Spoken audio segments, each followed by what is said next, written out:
see here. Hello.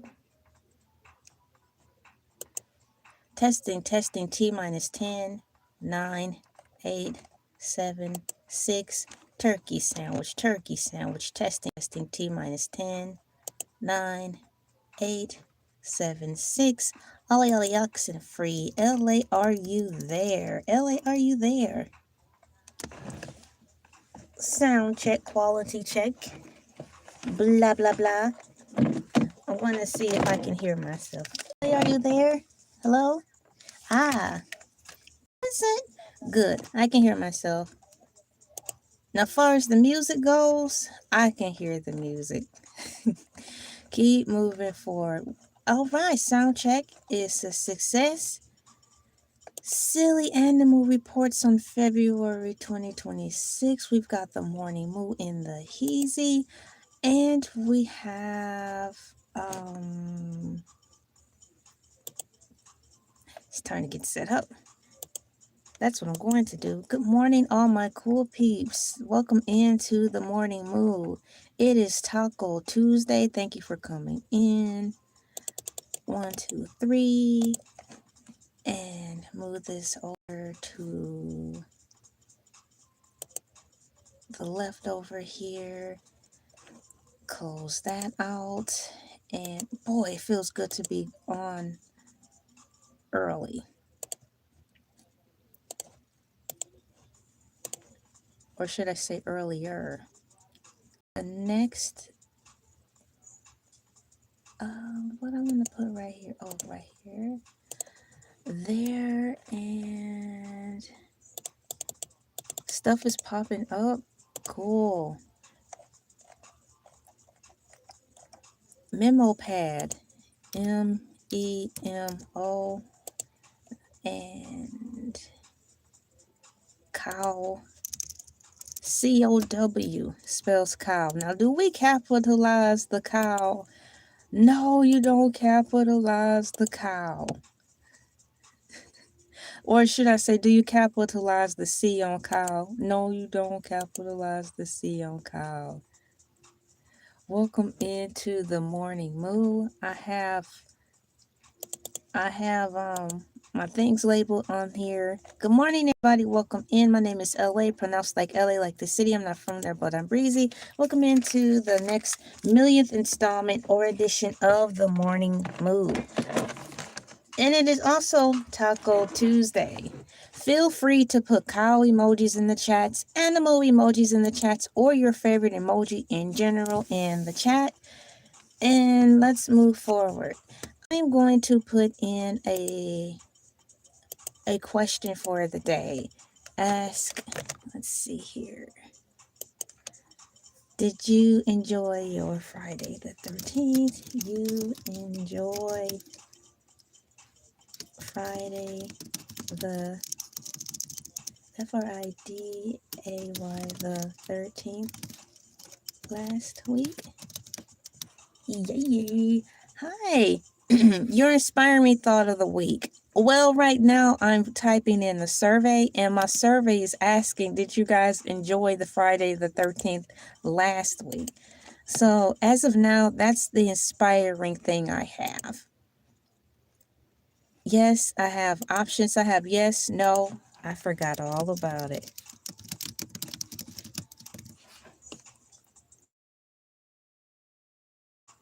I have my water with me today. It's room temperature. Good morning. How are you doing today? High five. Bam. The water is a little bit more than room temperature. So that's perfect. So I don't get hoarse. Why do they call it hoarse? It doesn't make sense. Like if your voice gets hoarse, why do they say hoarse like horse? Okay, never mind. I woke up this morning and I was talking a little bit. Maybe I should talk more so my voice can wake up. You know, I've been getting up early for years. So why do it still take forever for my vocal cords to wake up? Perhaps I'll start going back on with my tea. I just took a break on tea and I started making tea be my reward. Instead of having it on the show and my coffee, I was having it be my reward as well. Because, like yesterday, I was on extra early, just like today. And so I was like, for my reward, I'm going to make me a large coffee and put sugar in it. Thank you guys so much. It's a work in progress. Today's topic is silly animal reports for February 26th. No. Silly animal reports for February 2026. This time when I Googled something for silly animal reports, I got a nice list. The last time I wanted to talk about silly animal reports, which was last month, my list wasn't that long. And I'm believing so much to the point that AI Overview had to compile silly animal stories from a portion of last year, December, and possibly November. This time around, we have a longer list.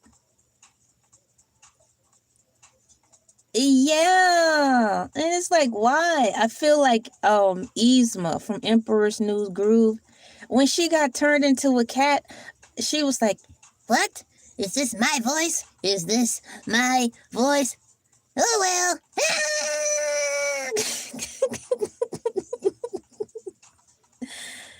Thank you guys for participating in the survey. The surveys are fun. So while you guys answer the survey, the question asks, did you enjoy Friday the 13th last week? I enjoyed my Friday the 13th. It's the first one of the year. I have a feeling that there might be another Friday the 13th this year. So I'm going to check. Will there be another Friday the 13th this year? You probably did. You probably heard some of everything. Y'all, this has gotta be my year. Did you know it's going to be, I knew it. It's going to be another Friday the 13th this year. And it's going to be in March. Friday the 13th will be on March, y'all. I'm so happy. My birthday is coming. My birthday is in March. So maybe I can have too many birthday celebrations. On March 13th, which is to celebrate Friday the 13th, and March 23rd. Where's my jewelry container? I'm getting everything but that. And March 23rd is my actual birthday. Your birthday is March 30th? Shut the front and the back door. That is cool. Yeah, I'm March 23rd, baby. Y'all, I'm half ready. Going through here. Y'all, okay, where is it? I found some cool stuff on Amazon that I'm trying to decide what I want to pick from. Thank you. Happy soon birthday to you as well. I look forward to it. And y'all, this is going to be a really good year. You know why? Because last year in December, I reached so many personal goals. I started reaching some goals from in December that I had set up for this year, which is 2026. I'm like, since I'm going this far, I might as well start working on my next year's goals, which is 2026. Boy, it felt like I was floating. And so here we are in February, and I personally believe I'm doing a good job. I had to keep things written down so I don't lose track of everything. And y'all, so far, so good. And then in addition to that, we are going to have 2 Friday the 13th this year. And one of them is going to be in my birthday month. So that's double the party for me. I feel so special. I'm getting two new grandkids, one in April, one in June. You're having a good year too. It seems like all my cool peeps are having a good year. That's totally excellent. So it's like high five to y'all. Bam! High five to y'all. High five to y'all. I'm going to put some cakes in the chat and cupcakes to celebrate all of us. Congrats on your grandkids. Congrats on us for our birthdays coming next month, which is in a couple of weeks. One thing that I do like about February being so short is the fact that it's short. So that means my birthday will come faster. So yeah, I'm celebrating us. As soon as I put this jewelry down. Celebrating all of us. Yay! Good morning. Cake is good. Whoever invented cake, you did the world justice. Now that's how you're supposed to go around celebrating the world. You're supposed to be putting cute stuff into this planet, like cakes, cute animals, happy stuff, plants, all that fun stuff is supposed to be what you leave here for Earth. So it looks like that might be the only one. I'm going to ask one more question to close up this Friday the 13th thing. How many Friday the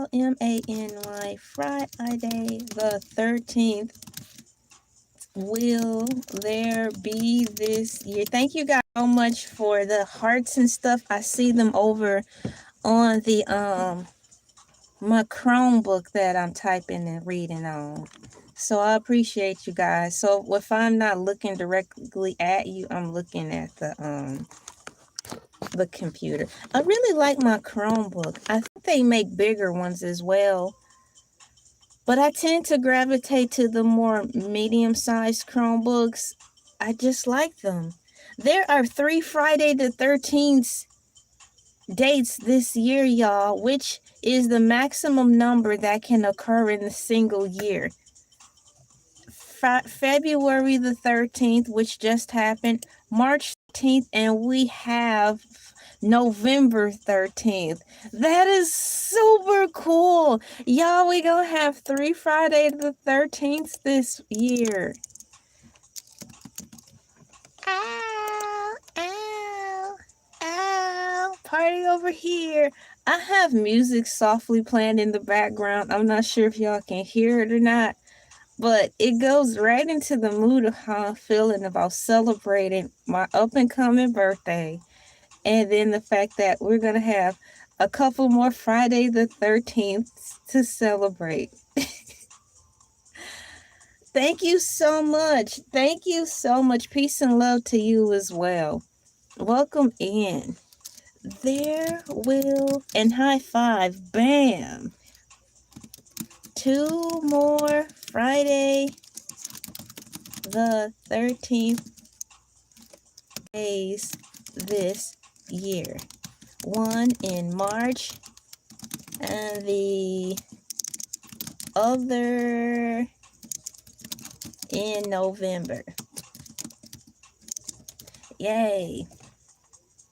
So here's the news. Start spreading the news. Dun, dun, dun, dun, dun, dun. So I can close that out now. I have that in there. Ladies and gentlemen, boys and girls, children, pets, plants, animals, artificial intelligence, and all breathing things here under the sun. They say that America is the melting pot, and I say they're wrong. I believe that planet Earth is the one and true only melting pot. So welcome in all to Elay TV Morning Mood. Feel free to put cows in the chat, animal emojis in the chat, or your favorite emojis in general in the chat. My name is LA, pronounced like LA, like the city. I'm not from there, but I'm breezy. This is the LA TV platform or YouTube channel where I talk about a lot of things on the schedule. I am here Monday through Friday, usually at 5 a.m., but I started up early. 5 a.m. Monday through Fridays. You can find your girl doing various things. Mondays and Tuesdays, it's morning moo, helping moo power moo your what? Power moo your work week. I know. Go in there and fix those dang on pancakes. Y'all, I just want to say I'm sorry for getting out of pocket yesterday when I was getting an attitude yesterday on the live stream. I shouldn't have did that, and I was wrong, and I'm completely sorry about that. For those of you who saw what happened yesterday, and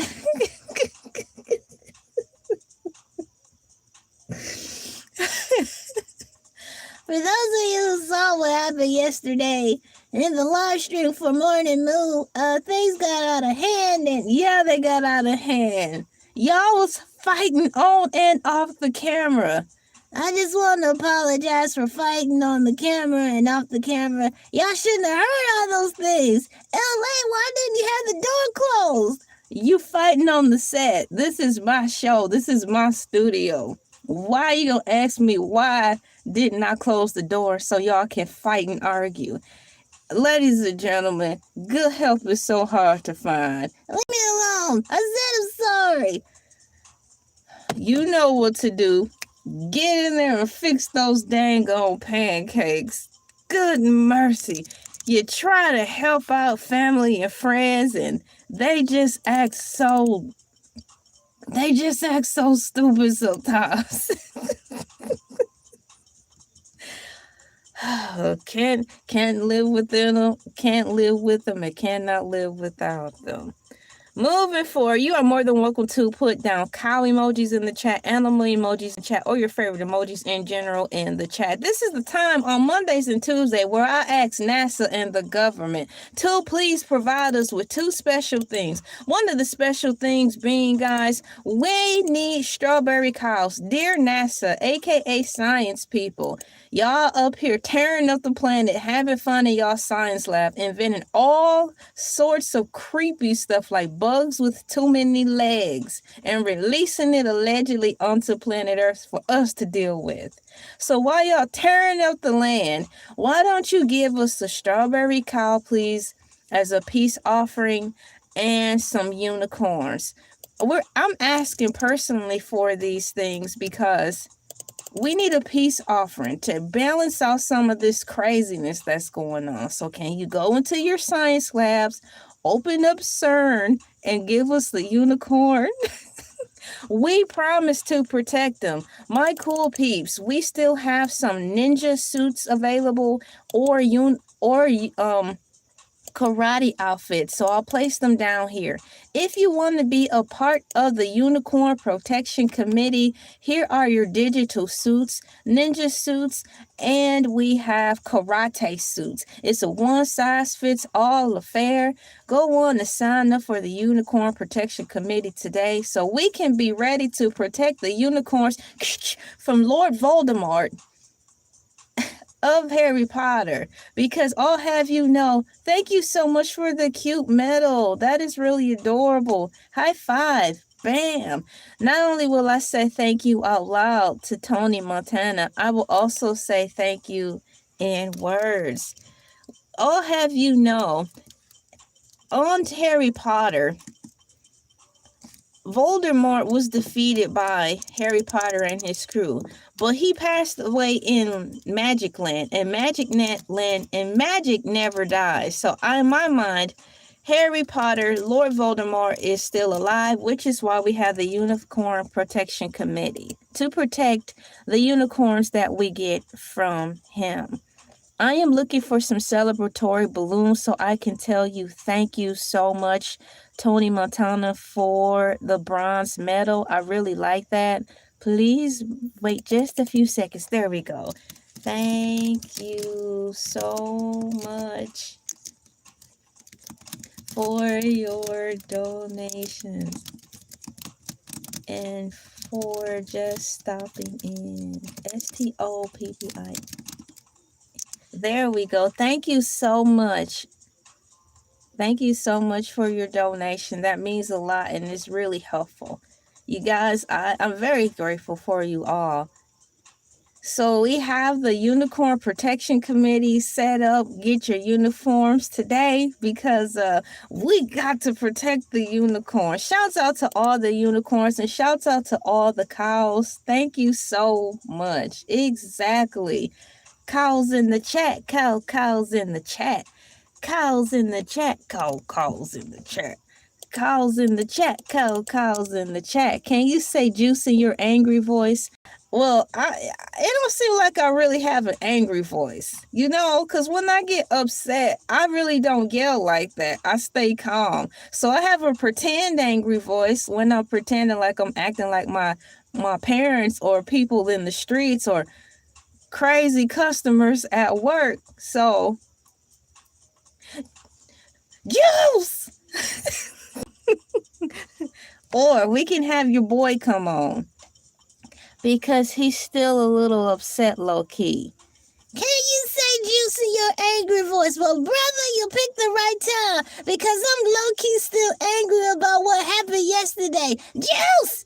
Juice! Juice! Juice! Dude, caught juice! Wow. Why y'all up here asking us questions? Y'all, this is... It's too much today. It's too early for all this. Can you say juice? I think you got more than what you bargained for. More than what you bargained for today. You've done more than enough, Tony Montana. I appreciate what you've done. Thank you all for coming in and just interacting up here on this Morning Mood Show Taco Tuesday, having a good time for a set amount of time. Hey, too much caffeine? Exactly. Coffee in the chat. Coffee in the chat. Way too much caffeine. Way too much caffeine. How you know how to spell caffeine, so I'm gonna copy off of you. CAFFEINE. Way too much caffeine. Good, man. That's all right. At least I'm going to assume you're somewhere parked safely. Somewhere in the space where you're still and comfortable. And you hanging out with the cool peeps on Elay TV. For me, guys, it is 4:22 a.m. ET time. I don't know what time it is for y'all, but I can say this.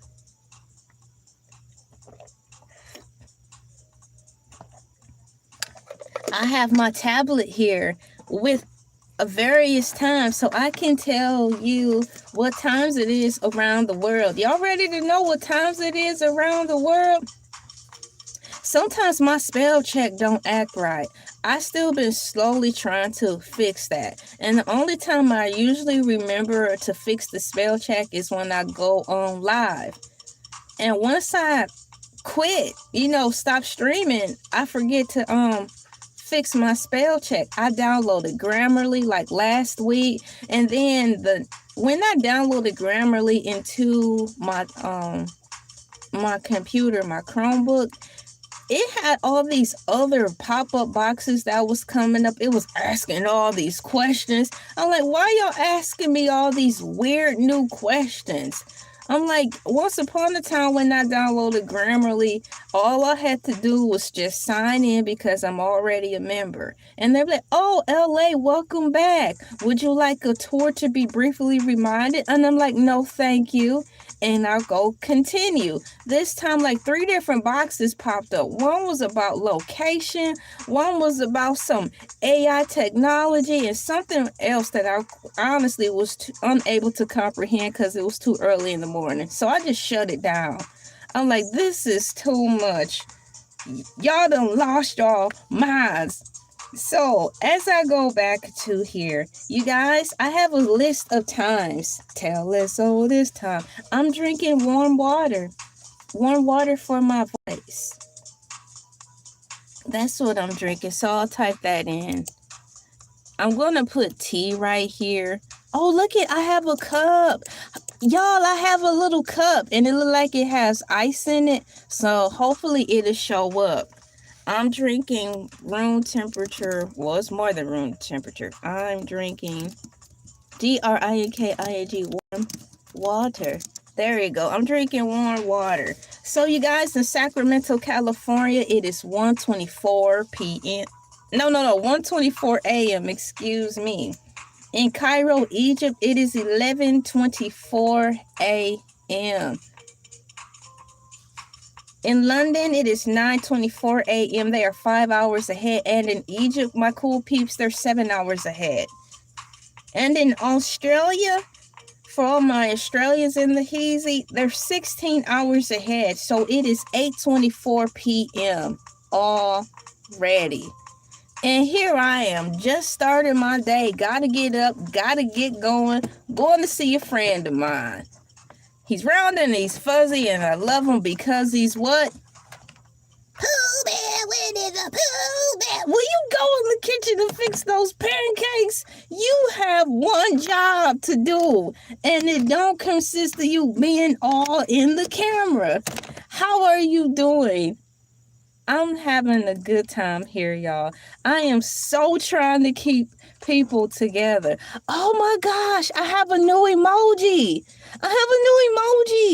It's a guy. Look. It's going to show up in a minute. It's a person. Look at that.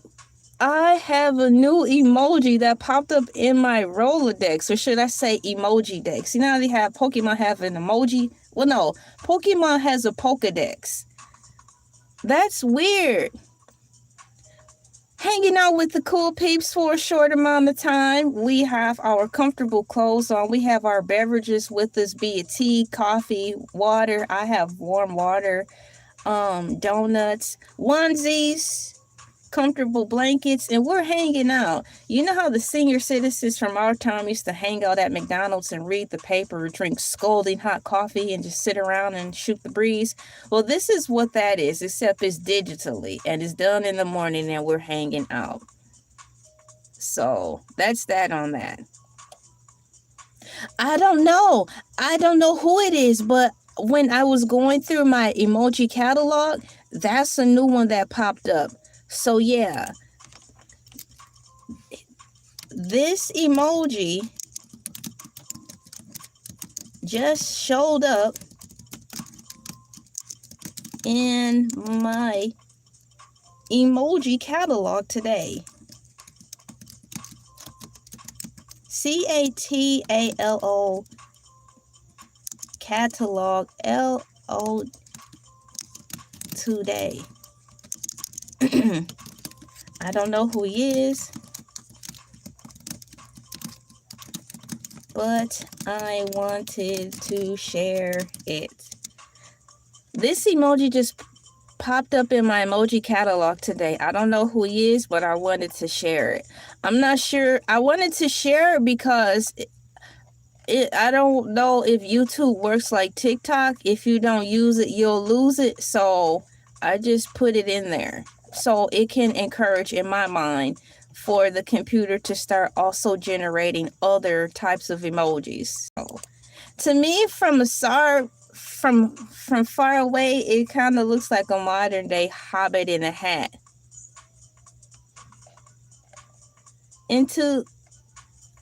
What? That's a combination, guys. That's a lot of stuff for that. It seems like, personally, for me, that will be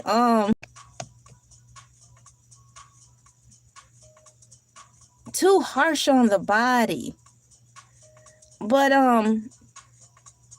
perhaps for people who just constantly eat steak all day, men eat steak all the time, and because that's a food that, to me, in my mind, men eat steak because men are men and they need to feed their muscles. So that might be a regimen for guys, because you guys got to eat food to keep y'all strong all the time. You know, steak, potatoes, protein shakes, man food. So I don't think that regimen will be great for me because I'm so tiny. I eat all kinds of food. Yeah, you gotta spread it around. And y'all portion sizes are supposed to be bigger than a woman's food, y'all. So yeah, that's that on that. And thank you so much for putting cows in the chats, animal emojis in the chats, and or your favorite emojis in the chats in general. Exactly. Today, my cool peeps, we are gathered here around the forest fire, the dumpster fire, the bonfire, my favorite, the ring of fire before the rising sun, to talk about silly animal reports on February 2026. I typed in the AI overview, pretty much any silly animal news that happened for the month of February. And to my LOL surprise, my cool peeps, I have a nice little list that popped up. So I'm curious to see. One of the stories I did last year, guys, it was of course in the harvest season. I think it was right before. No, it wasn't. The seasons are different here. So it happened around Halloween. It was around the Halloween time. In New York City, there was a Halloween store, a pop-up Halloween store that was open, and the lady brought in her monkey. Apparently, the monkey was her emotional support animal. And in the Halloween store, while she and the monkey were walking around, you know how they have those scary things that pop up out of nowhere? Those inflatable things? Yar! Yar! Well, that thing popped up. One of those things popped up and scared the monkey so much it broke free from his harness and started running around the store.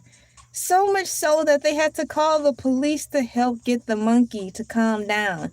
The story ended on a good note. The police showed up to the Halloween store and they were able to calm the monkey down by feeding him cookies. And then the lady was able to put the monkey back on the harness. I thought that was a cute story from last year. That was the one I remembered the most. So who knows what we're going to get into today. I did not read these stories, so you and I will be reacting to them for the first time together. I learned yesterday that some jellyfish live over 1,000 years. Gosh, jellyfish are so beautiful. They're monstrous and glorious at the same time. In a perfect world, jellyfish and I will be best friends. I would take care of them and they wouldn't hurt me. I like jellyfish. They look like brains. They look like brains. I typed in jellyfish in my Google search, guys, and so hopefully maybe you can see it. But on my phone it's coming up as boxes. Welcome back. We're currently talking about jellyfish and how cute they are, at least to me. They're so cool. They had to be, you guys, I think jellyfish are smarter than dolphins. And that is a good topic for next week. See there, if I wasn't just being chill and relaxing and just going in my flow and doing my thing, I wouldn't even thought to ask that for a next topic. So I have my clipboard and I'm going to write this question down. Side note. Are jellyfish smarter than dolphins?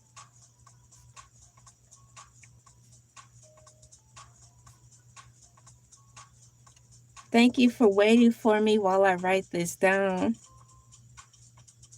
For those of you who are just listening to me in the background and not watching, I'm writing down a topic for next week that I thought of today. Are jellyfish smarter than dolphins?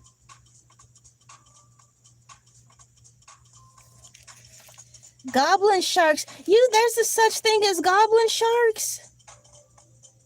I didn't know that. I'm going to have to tell Hercules that. Are you familiar with Hercules the shark?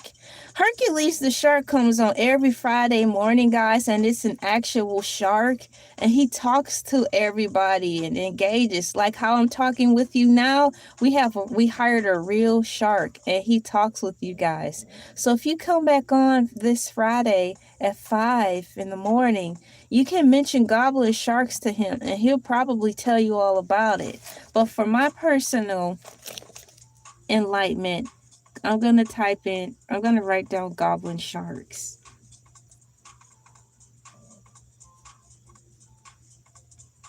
Wow, this is really cool. So you guys are really imaginative.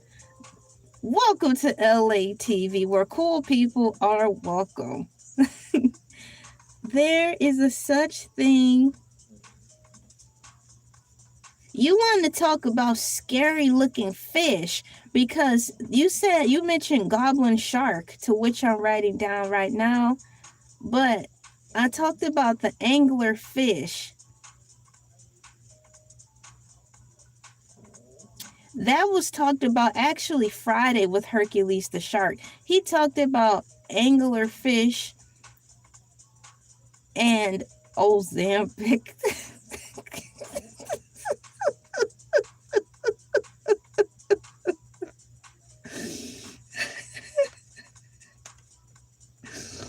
Hercules the shark talked about Ozempic for sharks and whales last week. Thank you for waiting. I have my notes. They're filling up. I'm going to end up needing another sheet of paper before this live stream is done and over with. Thank you so much for your comments.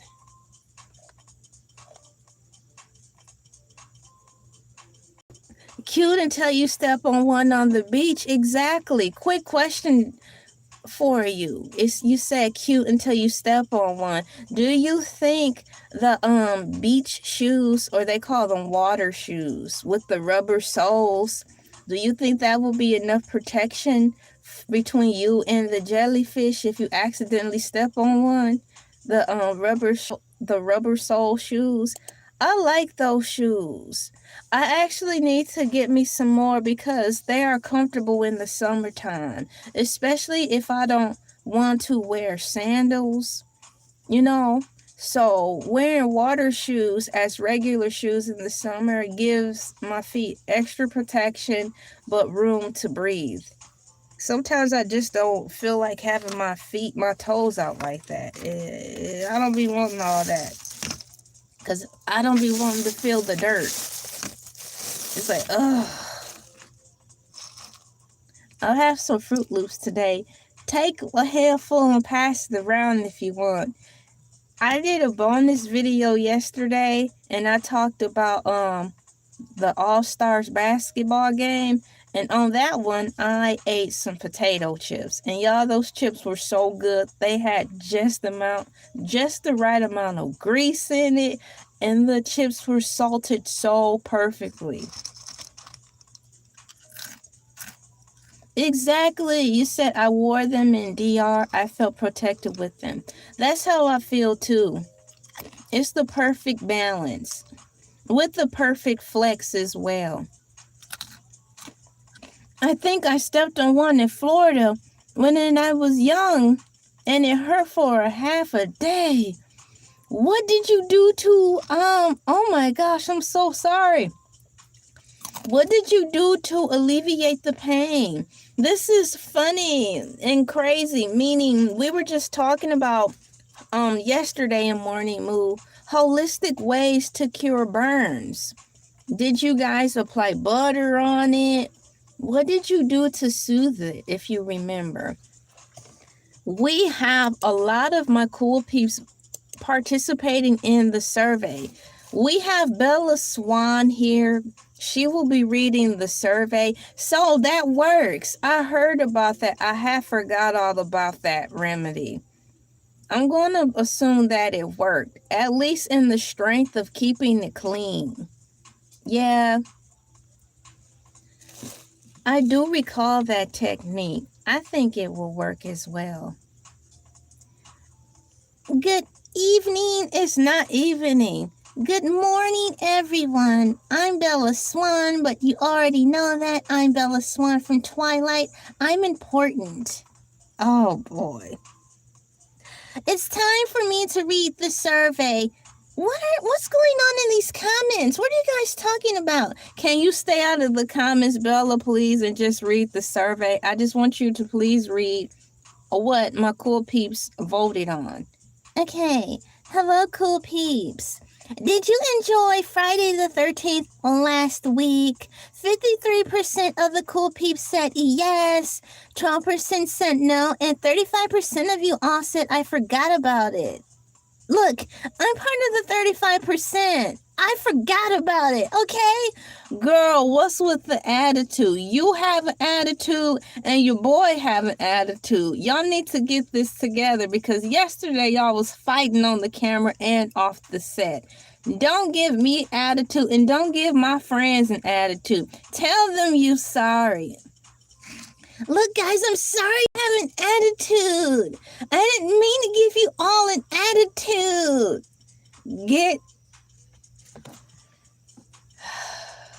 This is what I have to deal with day in and day out. On the camera and off the camera. It's just too much sometimes.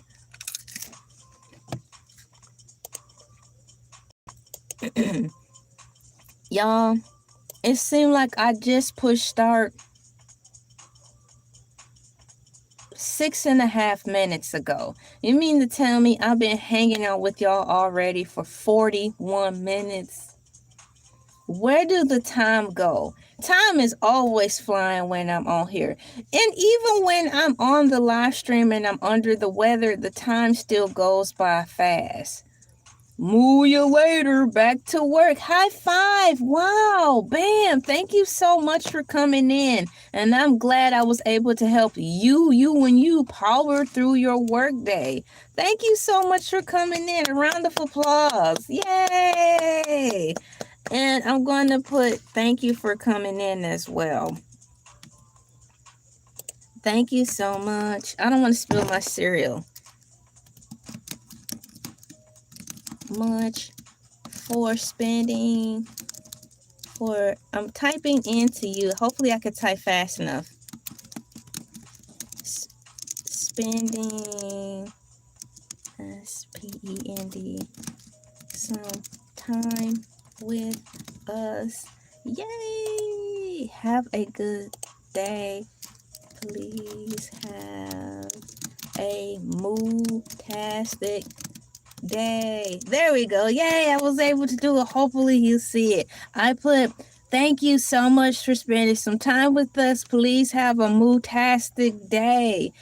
I'm so happy I'm able to be here to help moo power through your work week. Thank you so much for coming in, my cool peeps. Back to work for you go. Some of you, like I said, it's really cool because some of you are at work, getting ready to finish your shifts, halfway home, or getting ready to go in. Welcome to Morning Moo Motivational Madness, helping moo power through your work week. My name is Elay, pronounced like LA, like the city. I'm not from there, but I'm breezy. The time for me is 4:43 a.m. Eastern Standard Time from the beautiful state of Georgia, the Peach State. I have some cereal here, and I have my subject on cue. According to AI Overview, my cool peeps, based on reports from early February 2026, here are some of the lighter, sillier, and heartwarming animal stories that made the highlights for this month. I've got here Snow Day Shenanigans. Snow Day Shenanigans. We got Snow Day Shenanigans. It says here, staff at the Smithsonian's National Zoo. You guys, it's even difficult to say. The Smithsonian's National Zoo. Sounds like that's the place where all the fancy schmancy animals go to work. Mrrr. Hi to you. High five. Bam. You have your cereal exactler. So, staff at the Smithsonian's National Zoo captured rare footage of animals acting silly while enjoying the snowy week in the early 2026, including playful behaviors from normal reserve residents. Well, I want to know more about the animals having a good time at the Smithsonian Zoo. So,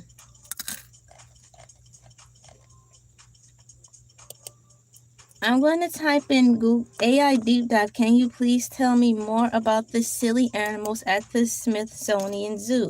Can you please tell me more about the animals? ANIMALS at the Smithsonian Zoo. SMITHSONIAN National. You guys, in my mind, the Smithsonian National Zoo sounds boring, and it don't seem like they'll let you pet the animals there. Inquiring minds want to know. Exactly. So I asked AI, can you please tell me more about the animals at the Smithsonian National Zoo? As far as the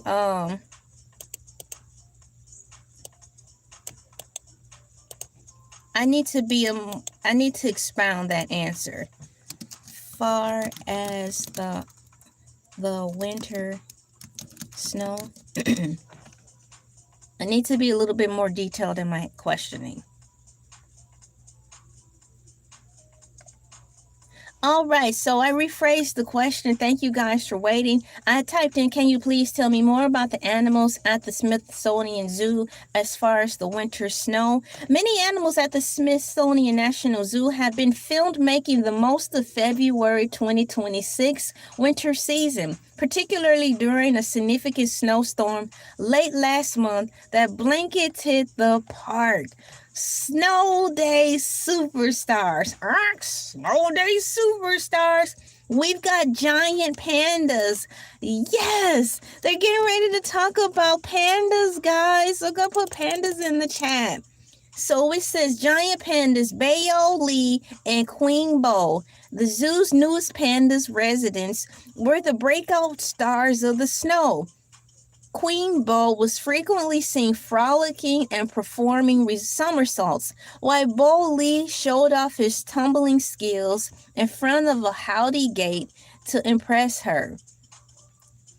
Oh man, that is adorable. Did you guys see the pandas from the zoo playing in the snow? They had red pandas were also having a good time. It says here, red pandas. Species like Asa are perfectly adapted for the cold with their thick fur coats and fluffy tails that acts as a built-in scarves. That is so cute. Or more tigers. Residents like Metis thrived in the snow as their species evolved for the harsh winters of eastern Russia. The Canada lynx. A lynx named Yukon was observed perching and prowling through his habitat unbothered by the DC snow. Look, just like I was saying, the Smithsonian Zoo, it seemed like that's the place where only the fancy schmancy, most regal animals go. I like animals, but at this point in my life, I'm not trying to see fancy schmancy animals if I cannot interact and pet them. So I would rather much so go to a farm. You know, a farm where they open up their homes and turn it into a petting zoo. I would rather much go there so I can pet pigs and the cows and the horses and just be comfortable, Other snow-loving residents, according to AI Overview, playful explorers, small species like the king-gnu pigs, as well as sea lions and red wolves were seen exploring the fresh powder outside. Y'all, have you ever heard of red wolves? Red wolves. Only at the Smithsonian is where you see all this stuff. Can you imagine how much they charge for food for us to eat, to pay for those exotic animals for us to see? I bet you it's probably $17 for some flavored water, $45 for a hamburger with lettuce. Don't get me started on thinking about how much the cheeseburger probably will cost, $75. And condiments, in addition to that, is more. Hardy herds, the bison were there. All remain active outdoors using their thick winter coats for insulation. Bison were there. Otters, they have otters there, guys. OTTERS. North American river otters, Emmett and Potomac, were reported wrestling and playing in the snowdrifts. As far as the winter safety and comfort, that's important because I want to know, how did they take care of those marvelous creatures during the snow? But in all actuality, before I read that paragraph, it seems based on the descriptions, the animals were able to take care of themselves. Hi! Wombats? What do I know about wombats outside of the fact that that's a funny name for an animal? And what more is there to know? Because the name alone won me over. So how could you not like a wombat? Ladies and gentlemen, introducing the wombats. They've got to be some type of wild animal in a rock band in my mind. In Zootopia, the wombats will be a rock group.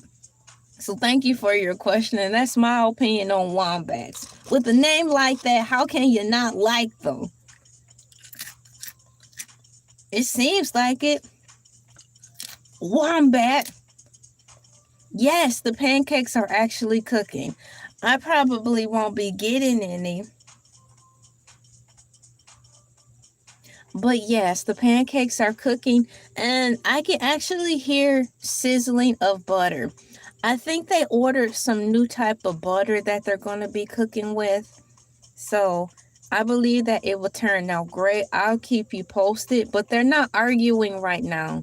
All I hear is silence and the griddle cooking and the pots and pans stirring in there. So they are supposed to help me. I hired them because they're supposed to have breakfast prepared for me so I can eat after I finish this live stream. And behind the scenes, they're supposed to also make sure that the cameras and lighting are a go. But I see they found themselves more in front of the camera than behind the camera. I think you guys are. Australians aren't that great at naming anything. I like the wombat. That's a cute name. I don't know what y'all talking about. I think that's a cute name. Winter safety and comfort. I'm getting ready to look at it. Wombat. WOM. And you know another reason why I like wombat? Maybe in 2006, 2007, when memes were really started to take on a whole life and entity of its own. Shout out to the creative people making memes. You know, there's Mortal Kombat. Mortal Kombat.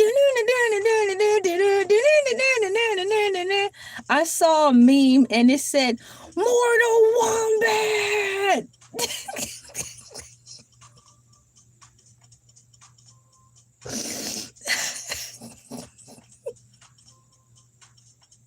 It's the best, y'all.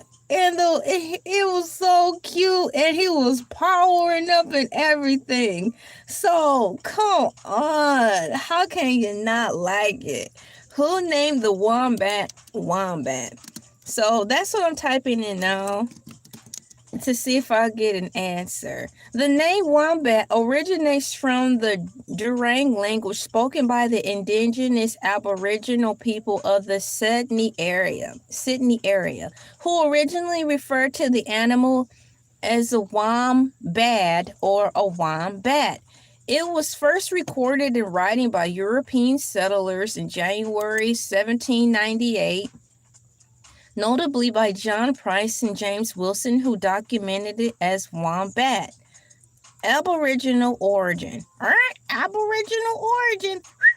The term is derived from the Durag or Drag language. First recorded usage, the name was first recorded in 1798. It already said all that. So yes. Scientific name. The genus name is Wombatus. Is derived from the Aboriginal word wombat. That's not a bad name. I really like the name. It's strong and powerful. It sounds like a name of a Pokemon before Pokemon were ever invented. Wombat, boo, boo, boo. Probably have fist of fury. Wombat go around punching people. I'm Womb, boom, and I'm bad, boom, and I'm bad. It's crazy if you mess with my mom and dad. Boom, boom, boom, boom. Oh my gosh, it's a wombat. Who made the wombat mad?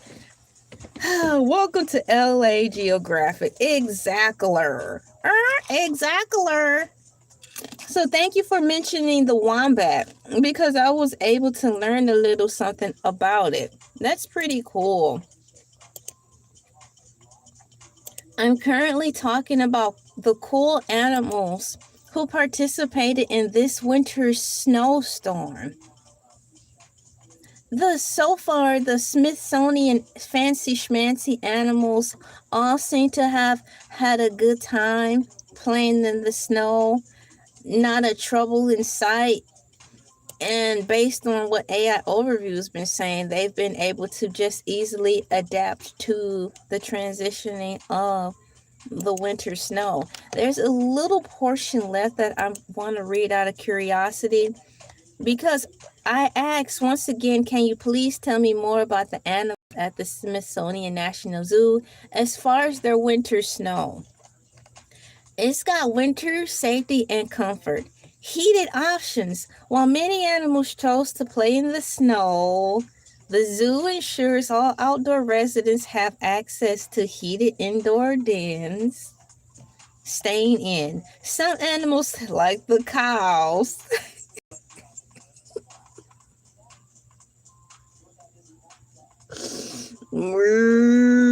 I don't like how they're setting this up like the cows are honorary or something.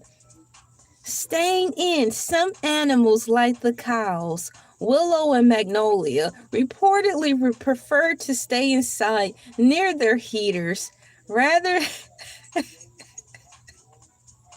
than venture out into the cold. You work at the Smithsonian? Well, you work around fancy schmancy animals that get special treatment. Were you there during the time when the snow hit? Because according to AI Overview, all the animals did a great job minding their own business and playing in the snow. And no animal had an issue apart from the cows, who decided to stay indoors. Cows, you're giving us a bad name out here, man. You're supposed to be tough and strong. You're supposed to revolve and evolve like these other animals who didn't have an issue going out playing in the snow. But you two cows chose to stay by the heaters to make all cows look less strong. What's wrong with you? We're supposed to be showing strength here. Good mercy. So I had to copy and paste that. Staying in. Some animals, like the cows, Willow and Magnolia, reportedly prefer to stay inside near their heaters rather than venture out into the cold. Toughen up, cows. I'm up here trying to represent you guys and put you in a positive light on Monday and Tuesdays. Then I had to look up and find this. Flaming cows. Ladies and gentlemen, introducing the one, the only, flaming cows. Let's get some flame broiled cows in the chat. I'll have you know, if it weren't for cows, there would be no barbecue burgers. There will be no Burger King if there weren't cows. I work at the African American Museum, but I visited the zoo a lot and the animals are spoiled. I can tell just by how accurately AI Overview did a wonderful job displaying that. The animals probably even talk to themselves when you guys' backs are turned, like the night at the museum, that movie, when the museum will come to life. I can imagine the giraffes and stuff. They'll be like, oh, finally, they're closed. The stupid humans are gone. And they actually think they need us, or we need them to take care of us. We can take care of ourselves. We only pretend to let the humans think that we cannot. Oh, the humans, will they ever learn? I highly doubt it. They're a slow developing race. They think they're better than everyone. I can't stand the humans. Oh, wait, here comes the janitor. The janitor is one of us. The janitor understands us. That's pretty much how it probably goes. I tell you guys, it just don't make sense. In my mind, that's how I think the animals behave in the Smithsonian when our backs are turned. Yes, those animals are living better than myself. I believe you, because every day they wake up guaranteed that they won't be displaced from their homes. Every day they wake up, if a storm hits, they are guaranteed to be placed somewhere better or safer.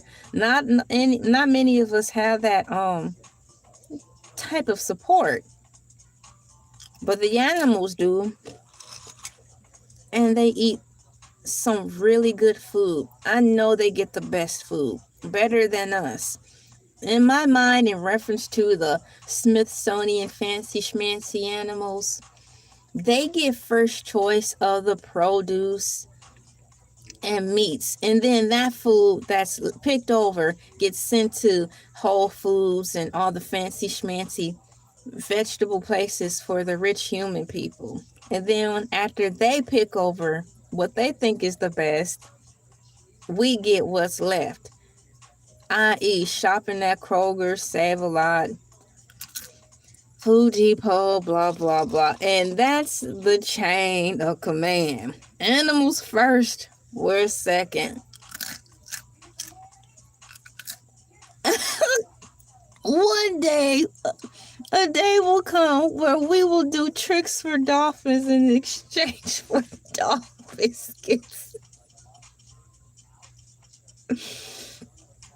We might not even have to wait that long, because as much as food costs, and if you are a pet owner, I'm quite sure you have started to share the cat food and the dog food, and have found a way to repurpose the cat and dog food to save a little money, so not only you can eat and the dog can eat. So I don't think we have to do tricks. We're probably already at the point where we're sharing pet food with our pets, just buying a couple of bags of family size and calling it a day. You get the dog food, you soften it up, you break it down over the skillet, put some leaves in there, a handful of chopped up kale, a few handfuls of wild corn, put a little Mrs. Dash on there, half a pat of butter, say your prayer, and eat. You know, that's where we are right now. So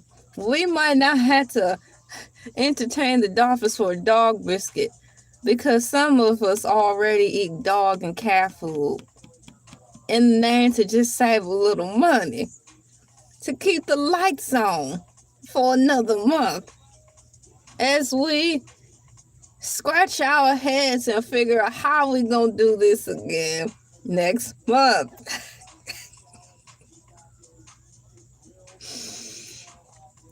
Smithsonian now accepting applications for the humans who decided to just live with the animals in the cages. The cow was talking to us. Yes, I don't live or work at the Smithsonian, so I had to be on here. This cow has to be on YouTube, on Elay TV's platform, every Monday and Tuesday to make a living. Will I say moo? Moo.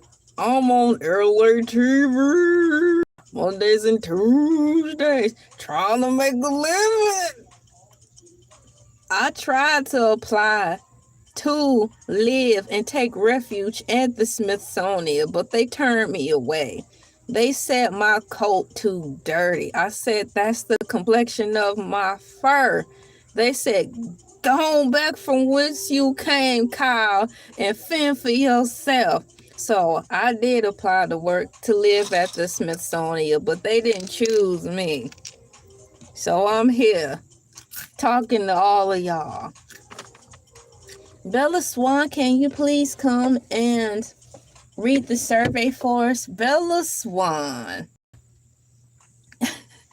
It's time to read the survey. You guys are really tearing it up in the survey. So far, 54 of you have voted. Did you enjoy Friday the 13th? I'm going to read the survey without an attitude. And thank you for pressing the thumbs up. We've got 20 thumbs up. Thank you guys so much. Did you enjoy the Friday the 13th last week? 52% of the cool peeps said yes. 11% said no. And 37% of you said, I forgot all about it. I'm one of the 37% who voted that I forgot about Friday the 13th. I know you did. Thank you, Bella Swan. You're welcome. Bye. Welcome in, Bella Swan. Let the wombat loose. Please let the wombat loose. We don't have time to be rallying around the campfire to talk about freeing some more animals. Just let the wombat loose so we can just go on with our lives. Yes, Bella Swan did a good job this time, and she didn't have an attitude. Lastly, according to AI Overview, my cool peeps, indoor enrichment. For animals that stay inside full-time, keepers provided cool enrichment like snow piles for the guinea pigs, meerkats, and Virginia opossums. Now that is cute. So for the brave and the bold tiny animals, like the guinea pig, the meerkats, and the opossums, they brought the snow into them, which is nice because they could get lost out there. So I can understand that. But for the cows, Willow and Magnolia, get out there and walk in some snow and show the world that you've evolved. Sitting around the space heaters all day talking about some, I'm not going out there. Well, I go out there. I work. I punch the clock. This cow punched the clock Monday through Tuesdays. I had to motivate myself to get up here and work. Moo, helping moo and moo, power moo. Yo, work week.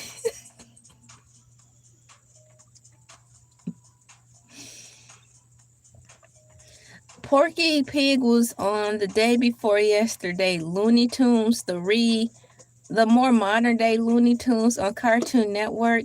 And the episode was about Bugs Bunny, Daffy Duck, and Porky Pig eating at a restaurant. And Daffy Duck and Bugs Bunny kept looking at Porky Pig because Porky Pig, I think he kept ordering the sausage hot dog. And they just kept looking at Porky Pig like, are you really going to eat that? He's like, well, yes, it's good.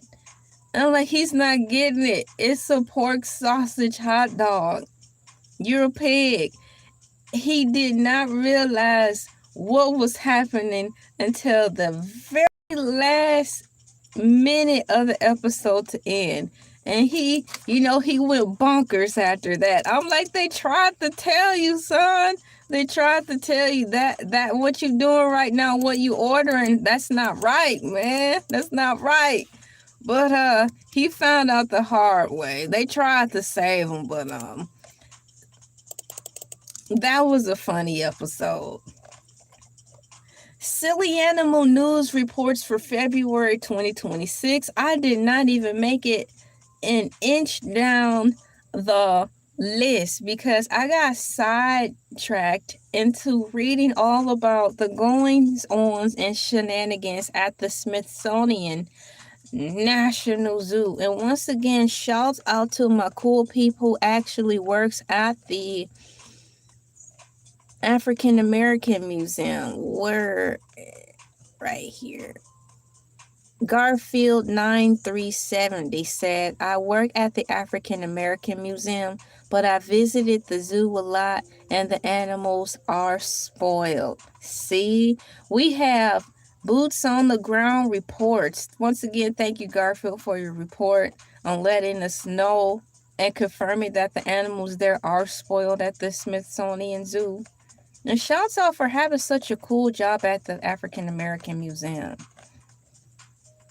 According to AI Overview, Silly Animal News reports for February 2026, the year of the horse or duck. While 2026 is officially the year of the fire horse in Chinese astrology, starting February 17th, which is today, social media has seen a hilarious debate over whether it should be actually the year of the duck. Now, what do you think about that? Now, this is new information for me. I'm actually going to copy it and share it in here. I'm going to type in horse with this information so you can read what I just read. I might look that up. That's interesting. So what I'm doing is highlighting this information and I'm sharing it with you all. And that might be something I want to look up. Oh, hold on. I'll read your comment in a second. There we go.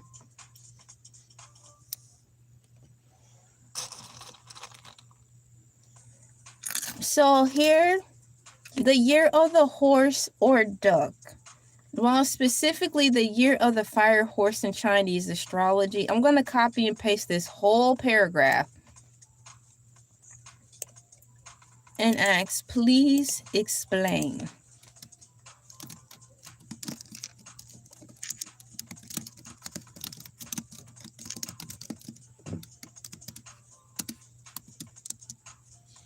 I'm curious to see what it's going to say. Y'all, I really like this music.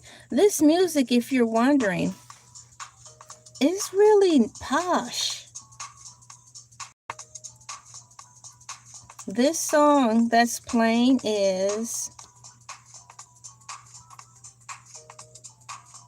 Guitar House by Josh Pan, and you can find it in the YouTube studio. It is copyright free music or something like that. Once again, this music that I have on, I have to put a heart on that. Guitar House Josh Pan. It's taking me away. It feels like I'm at the club. I'm just sitting down in the back asking for some type of strawberry non-alcoholic drink with some cheese sticks, and I'm just grooving. Let's go. So while the official year of the fire horse began on February 17, 2026, which is today, my cool peeps, social media has erupted with the year of the duck debate due to a mix of viral humor and lighthearted rebellion. The year of the duck origins, according to AI Overview, the meme reset of 2026. This trend is largely tied to a viral movement calling for a great meme reset. In early 2026, influencers on platforms like TikTok have campaigned to replace the traditional horse with a duck as a symbol of returning to simpler, sillier internet roots. Talking about simpler, sillier internet roots, remember when I was saying probably in 2006, or I want to say 2007, 2008, I think that meme came out, Mortal Wombat! When memes were just getting ready to start taking a whole life and category of its own, getting back to the fun roots and meats and potatoes of the internet. So it says here, silly branding. Animal lovers and niche online communities began ironically using the hashtag Year of the Duck to share funny waterfowl content, successfully making the duck an unofficial rival mascot of the year. So here's the duck. Y'all remember Howard the Duck? I won't be surprised now, since this whole thing is coming up about they're trying to make this the Year of the Duck. If I see Howard the Duck pop up on Amazon Prime or any of my other handful of streaming services that we have, I wouldn't be surprised if I see Howard the Duck pop up. That's a fun movie. And I haven't seen Howard the Duck in a long time. Howard the Duck. The guy from Honey, I Shrunk the Kids was in there.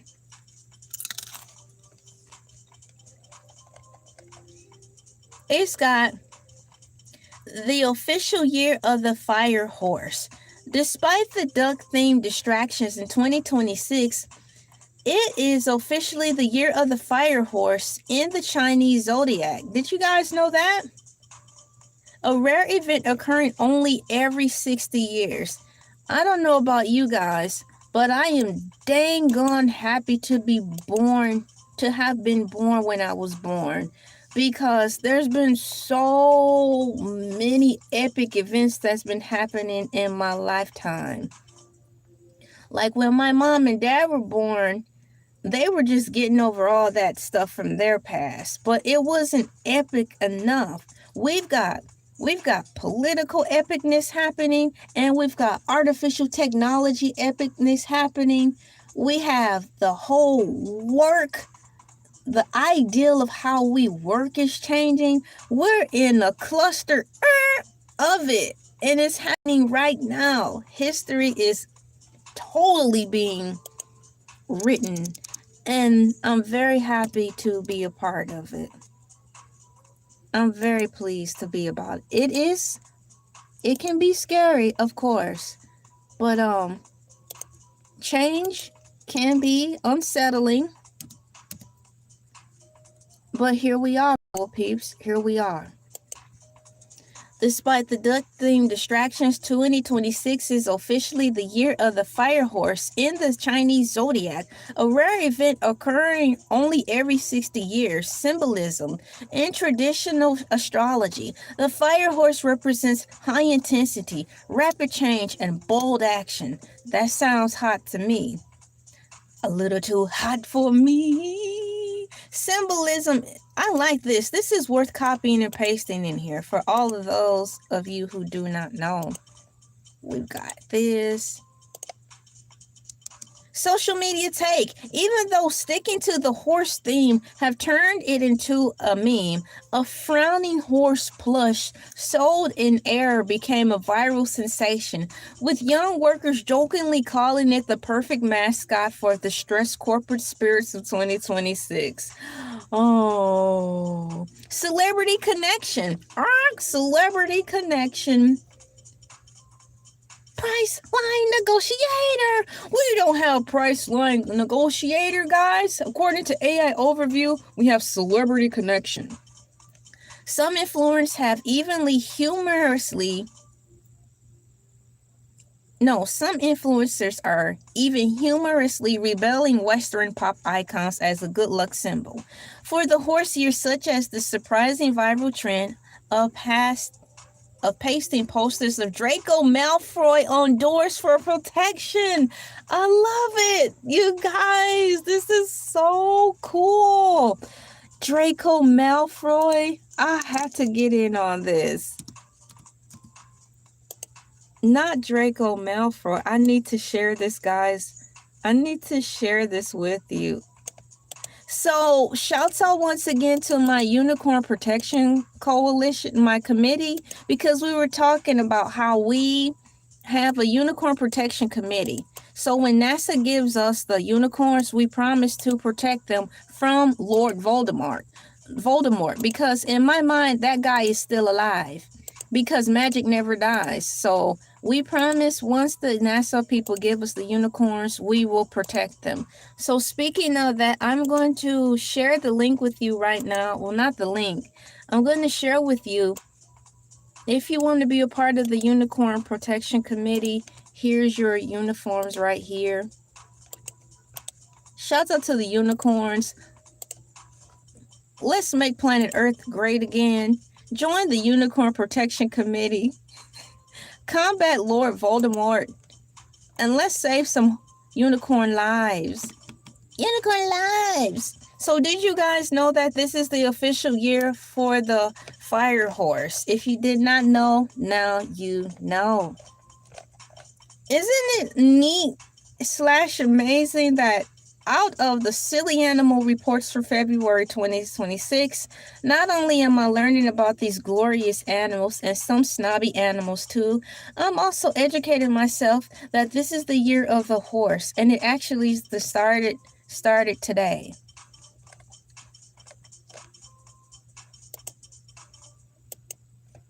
Please excuse me while I check out some things and the tab that I have open. I need to monitor what I'm doing, how things are going. Welcome in new subscribers. We have new subscribers. High five. Bam. Welcome to Elay TV, where it is a variety show over here. I decided not to put myself in the box, so I'm quite sure you'll find at least 8 things out of my collection of videos and clips that you will like. I dare not put myself in the box. Once again, this is a variety platform. I'm on here Monday through Friday. Monday and Tuesday, you get the cow. Wednesday, we are loading up in the spaceship, the mothership. It's the intentionally very long live stream show with Basket Head. Will be on tomorrow.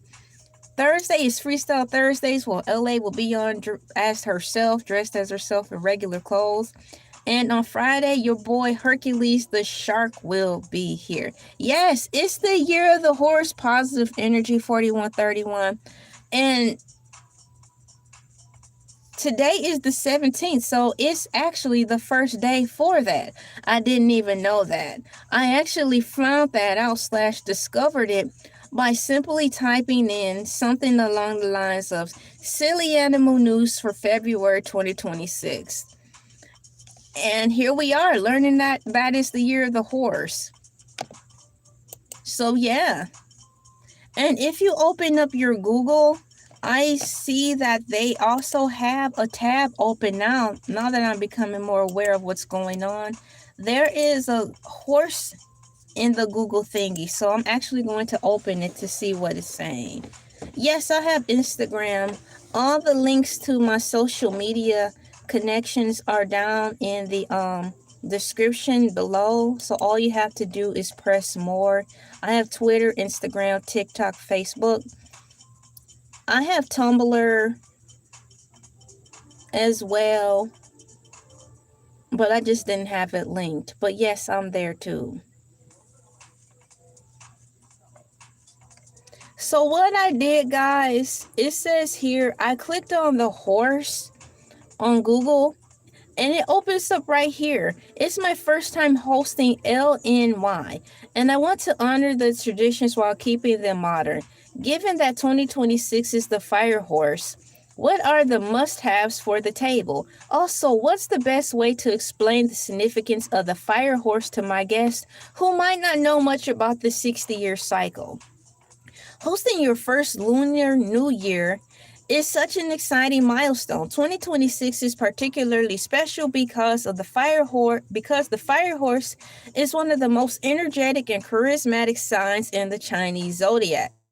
To balance tradition with a modern aesthetic, think of your hosting style as meaningful minimalism. Here's how to set your table and explain the cycle to your guests. The table must-haves for 2026. Guys, this is all the information that's been auto-generated by way of modern-day technology, AI overview. I went to my Google search, and right at the header, they have a G with a horse in it. So all I did was clicked on it, and this information came flooding through my page. It's already some type of preset thing. So if you're interested in that, it's breaking down how someone wanted to know how they could celebrate the new year. That's crazy, right? So there we go on that. It's got explaining the 60-year cycle. Your guests will likely know about the 12 animals, but the 60-year cycle is where the real death lies. Here's a simple way to explain it over appetizers. In the lunar calendar, time doesn't just move in a circle of 12 animals. It moves on a grid. There are 12 animals, the earthly branches, and 5 elements, the heavenly stems, wood, fire, earth, metal, water. Wood, fire, earth, metal, water. It takes exactly 60 years for a specific animal and element to pair up again. Last time we saw a fire horse was in 1966. To see it again in 2026 is a big deal. It represents a rare, high-octane energy that only comes around once in a couple of generations, according to AI Overview. The personality. The fire horse is considered the most extreme horse. It's a double dose of heat since the horse is naturally a fire sign.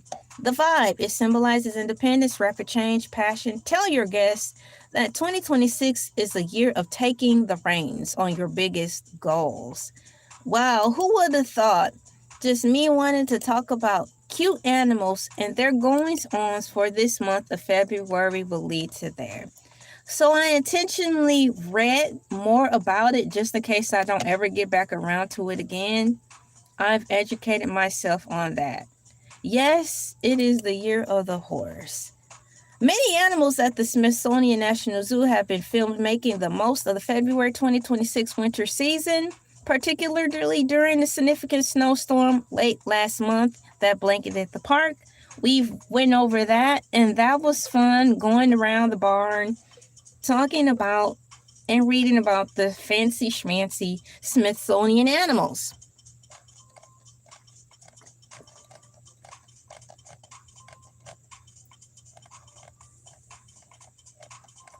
I'm going back to the very top of the digital notes.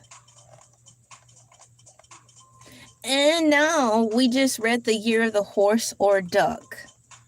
Next in the list is foodie felines and canines. Looks like we're getting ready to talk about cats and dogs now. I'm going to put cats and dogs in here. Here's some cats and dogs. I'm curious to see what those cuties are getting into.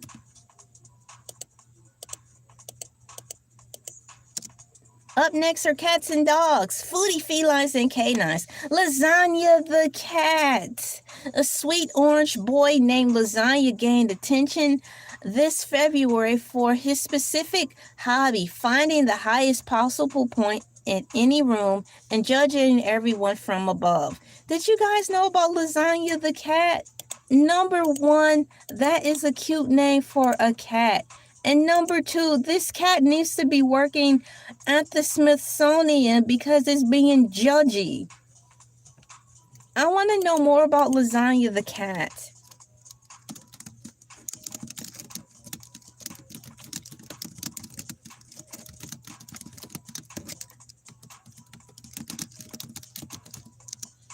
I'm waiting for the computer to load for me. Lasagna the cat is a large orange tabby who has become a social media sensation in February 2026 for its commitment to lofty judgment. Lofty judgment. Originally gaining attention after being featured in local shelter reports, he was quickly adopted and became the face of judgment from above trend. Here is what makes Lasagna special. The signature move. Lasagna refuses to stay on the floor. His owners frequently post clips of him finding the highest possible vantage point in any room, whether it's the top of a refrigerator, a precocious floating shelf, or even balancing on the molding of a door frame. How do they balance on the mold of a door frame? Cats are crazy, creepy, cool creatures, aren't they? Crazy, creepy, cool. Just one moment while I adjust. I've been sitting on the floor for an hour and a half.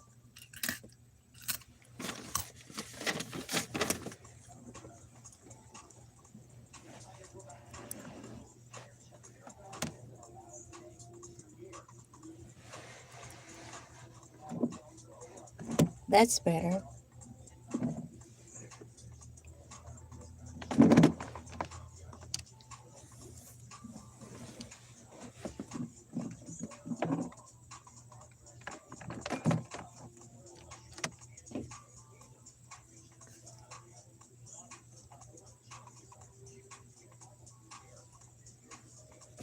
There we go. Once again, thank you guys so much for pressing the like button. We're getting the likes. So we're already almost at 30 likes, dude. And we've been on here for an hour and 30 minutes talking about really cool animal stories that happened in the month of February. High five to all of you. Bam! Welcome into the Morning Mood Motivational. Morning Mood Motivation, helping move, and move. Power, move your work week. Happy Tuesday. Happy Taco Tuesday to you. For me, it is exactly 5:30 a.m. ET time, and I am reporting live from the comfort of my abode in the peach state of Georgia. Shouts out to all my Georgians and shouts out to all my Michiganders. How are you guys doing today? I hope you people in Michigan who are listening to me are keeping safe and warm. Please watch out for the black ice. That is a mess. Please take your time when you're out there on the roads. But why am I saying this? Because sometimes it's nice to say it because they may need it. No speeding in the snow. Watch out for black ice. If you have to get to an appointment, leave half hour early if it's around the corner. But it is advised to leave an hour early. Moving forward, we are currently talking about Lasagna the cat. Lasagna the cat, a sweet orange boy named Lasagna, gained attention this February for his specific hobby, finding the highest possible point in any room and judging everyone from above. I want to say thank you for all my cool peeps who are participating in the survey. This time I'm going to take the reins and read the survey because Bella Swan is actually in the kitchen and I don't want to mess up her groove. So I'll let those two cook in there while I read the survey. Did you enjoy the Friday the 13th last week? 53% of my cool peeps said yes. I am part of the 53% who said yes. I had a fantastic Friday the 13th. Friday the 13th is a bonus holiday for my family and I. 10% said no, you did not enjoy your Friday the 13th. I am so sorry. And 37% of my cool peeps said you completely forgot all about Friday the 13th. Well, you're in luck. Friday the 13th this year will roll around 2 more times. Friday the 13th will happen again next month in March and one more again in November. So hold on to your butts. Like the man said in Jurassic Park. I'm ready to read more about Lasagna the cat. According to AI Overview, Lasagna refuses to stay on the floor. His owner frequently posts clips of him finding the highest possible vantage point in any room, whether it's the top of a refrigerator, a precarious floating shelf, or even balancing on the molding of a door frame. Excuse me. I'm looking for my remote controls. I need to turn the TV down.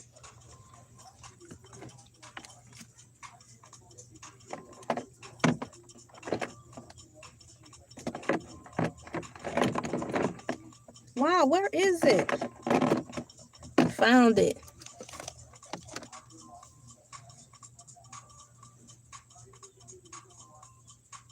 That should be low enough. The look.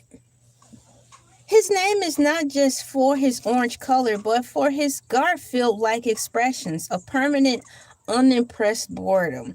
He spends hours staring down at his humans with the look that users have described as disappointment in life choices. What?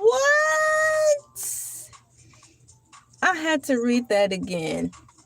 Lasagna the cat earned his name not just for his orange color, but for his Garfield-like expressions of permanent, unimpressed boredom.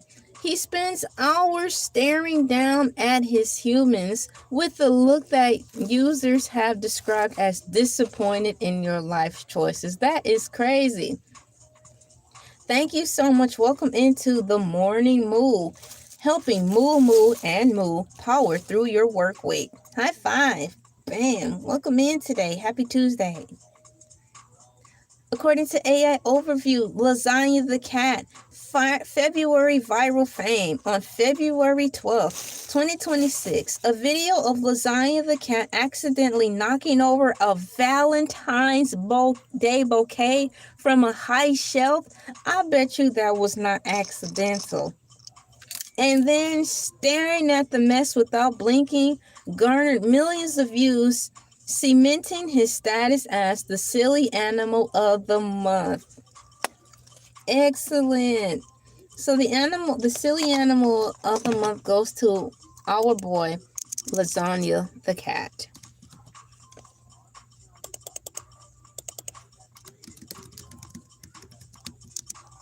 While Lasagna's judgmental behavior is all in good fun, his fame has helped promote senior cat adoptions throughout the month. Oh, so he was a senior citizen cat? Encouraging others to find their own big orange companions at local shelters like the Humane Society. So Lasagna the cat is an adult cat? I'm glad to look now. Lasagna.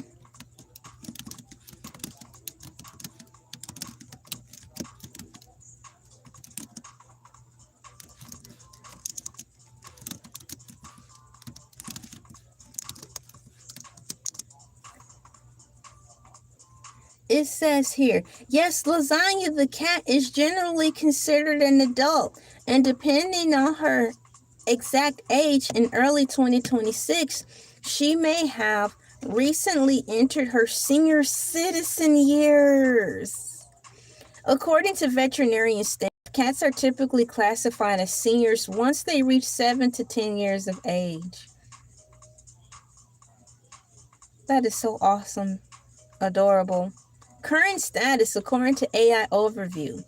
Based on her adoption records, Lasagna was roughly 5 years old in mid-2005. By February 2026, she will be approaching 6 years old, placing her at the end of the young adult stage and on the cusp of becoming a mature adult.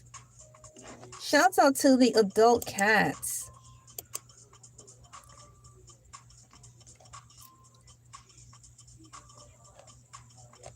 Please stand by as I look through my digital notes.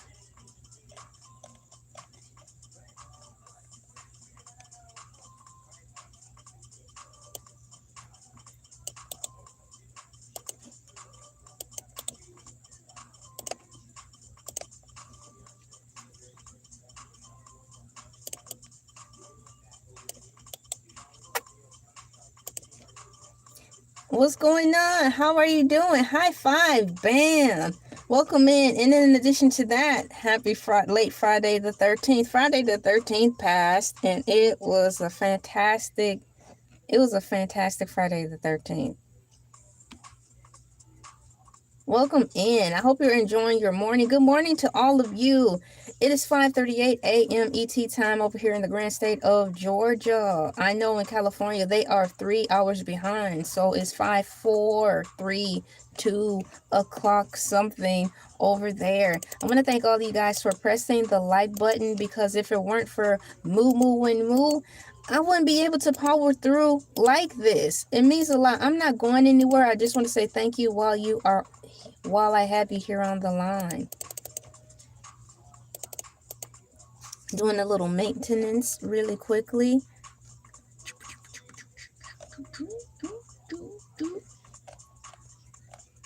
And where is it? I'm going to put this in. There we go. Moving down. So back to Lasagna. I asked if Lasagna is a senior citizen cat, and definitely so. Lasagna is a senior citizen's cat.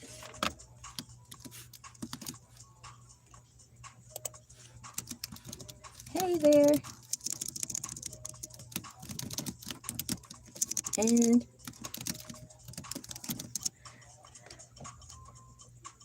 so it says here, while she isn't quite at the 10 years plus geriatric stage yet, many shelters and fans categorize her with seniors because her weight-related stiffness. She famously reached 30 pounds. What? Requires the same specialized care such as joint support and strict dieting, typically reserved for older cats. That's adorable. Senior influence. Her viral fame this month has been used by various animal groups to highlight the benefits of adopting older or special needs cats. Like Lasagna prefer a slower, more lofty lifestyle over kitten chaos.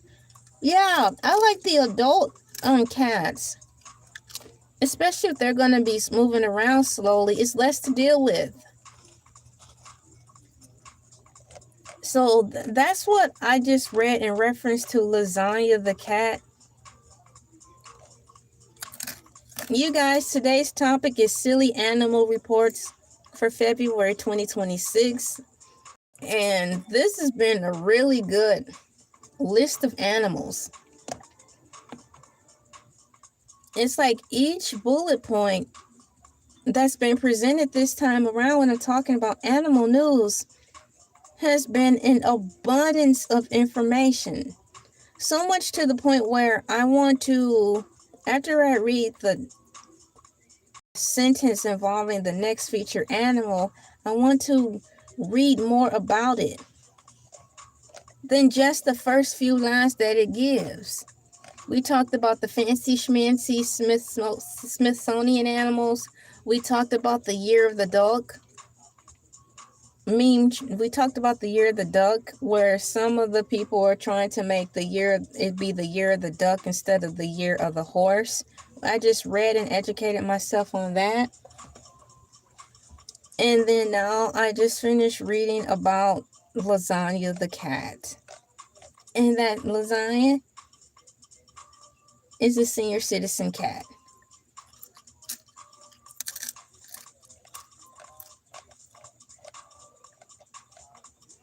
Now I need to go all the way back to the top of my notes and see where I left off at.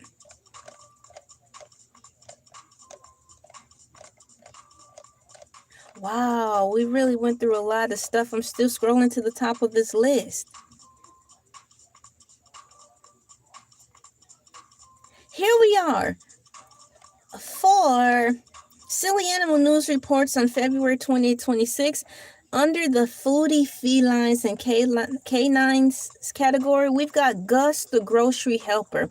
A dog named Gustavo, Gus, has become a local celebrity at the Safeway on 48th and Indian School, where he reportedly never misses his weekly grocery store adventures. Now, I want to know more about him.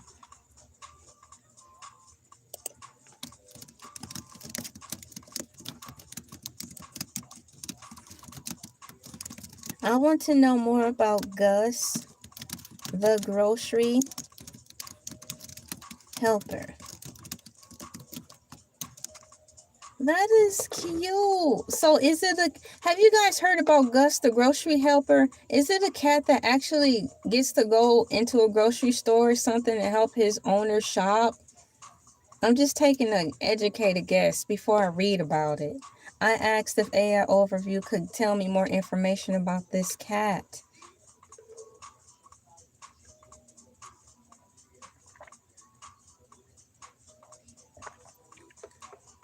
Wow, I made that really good. It's so soothing. Let's go, soothing drink. Let's go. Yo, what's going on? High five. Bam. What's going on, Tarsus? Welcome into the morning moon. I'm getting ready to look up after I check something. There's another animal that we're talking about right now, and it's a grocery store animal. So I want to know if they are actually taking this cool animal into the grocery store for shopping or not. We're about to find out. Welcome in. First off, I'm going to put a cow in here. C-O-W. Let me put the cow in there. Don't block me. Hey! There you go. Gus the grocery store helper, often affectionately called Guster or Gussie, is a golden-haired retriever. No way, it's a dog. We're finally talking about a dog. Gussie is a golden-haired retriever who went viral for his need to help his owners with the grocery shopping. How adorable is that? Moo moo bark bark to you too.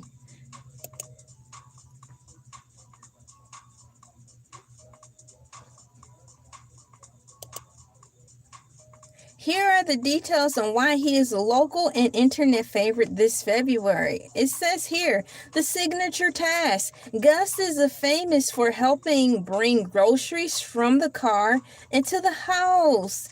He has been filmed numerous times gripping heavy grocery bag handles between his teeth and waddling towards the house with a wagging tail. How cute is that? The Safeway connection, according to AI Overview. In the Phoenix area specifically, near Safeway at 48th and Indiana School, a friendly dog named Gus has become a neighborhood celebrity for his frequent enthusiastic adventures to store with his owners. I need to read that one more time.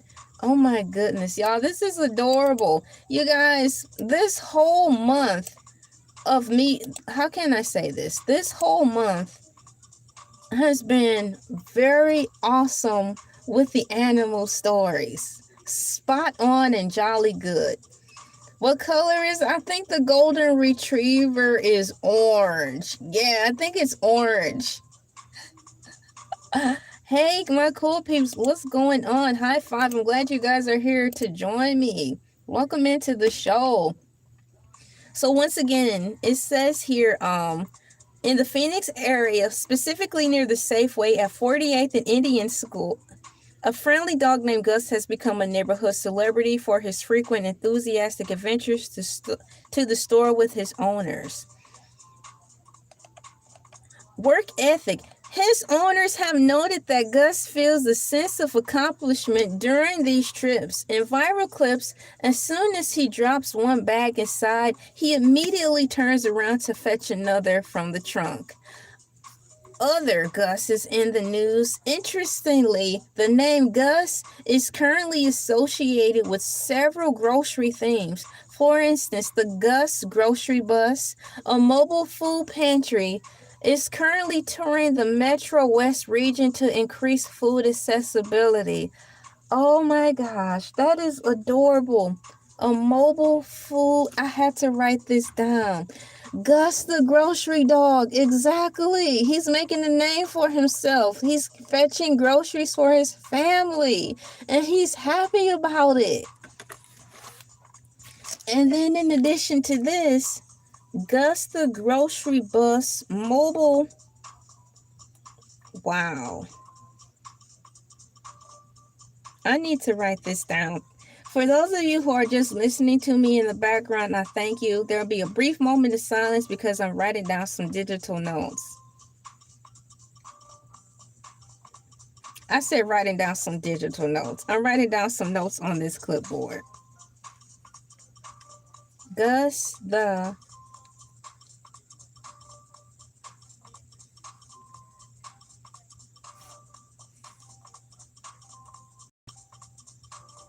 wow.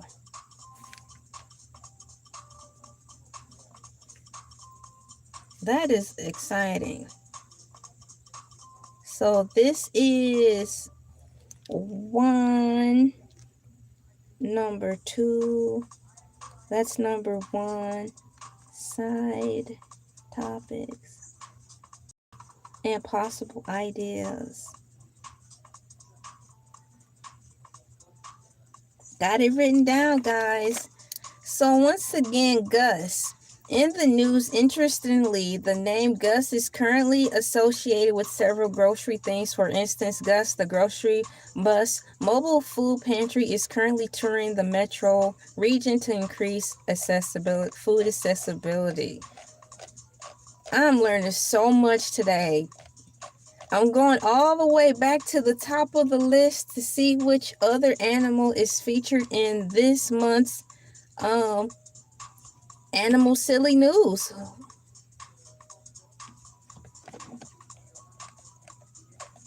We talked about the lasagna, the cat, Gus the grocery helper, Valentine's mascot. Animal lovers are currently obsessing over a viral collection of heart-furred cats. Felines born with natural heart-shaped markings just in time for Valentine's Day. No way. You guys, I'm going to share this. Narco cat. Exactly. That was fun. What the H is Narco cat doing, I wonder? What is Narco cat up to? That was a fun story. I also shared in the opening of the show, I shared the story that how could I forget about Narco cat? I shared about where the lady in New York last year was shopping at the Halloween store.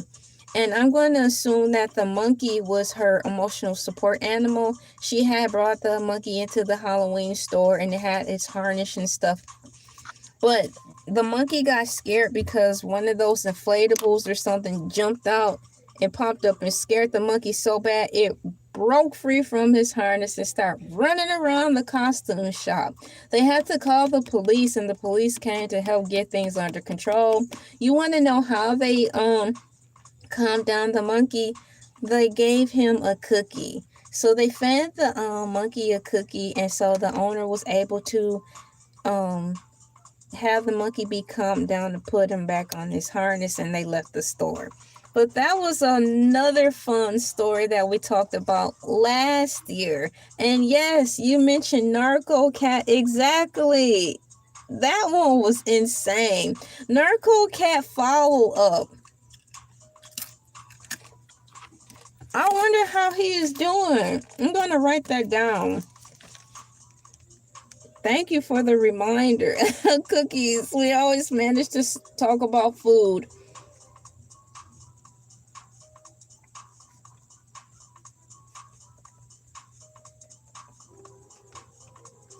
Narco cat follow-up. So next we have Valentine mascots. I want to know more about the Valentine mascots. Can you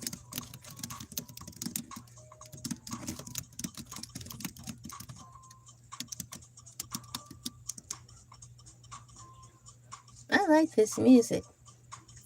So, can you please tell me more about this Valentine's mascot? I need to know more about that. The heart fur cat craze of February 2026 took over social media as users share photos of felines with unique heart-shaped cat patterns. These natural Valentines became the unofficial mascots for animal lovers this month. Y'all, I like this music. It's so fun. Dolly the sheep. Exactly. I honestly thought that was cool. I think it's a great way to help like the animals who are on the borderline of being extinct. The viral stars. The trend was fueled by several specific cats whose markings look almost too perfect to be real.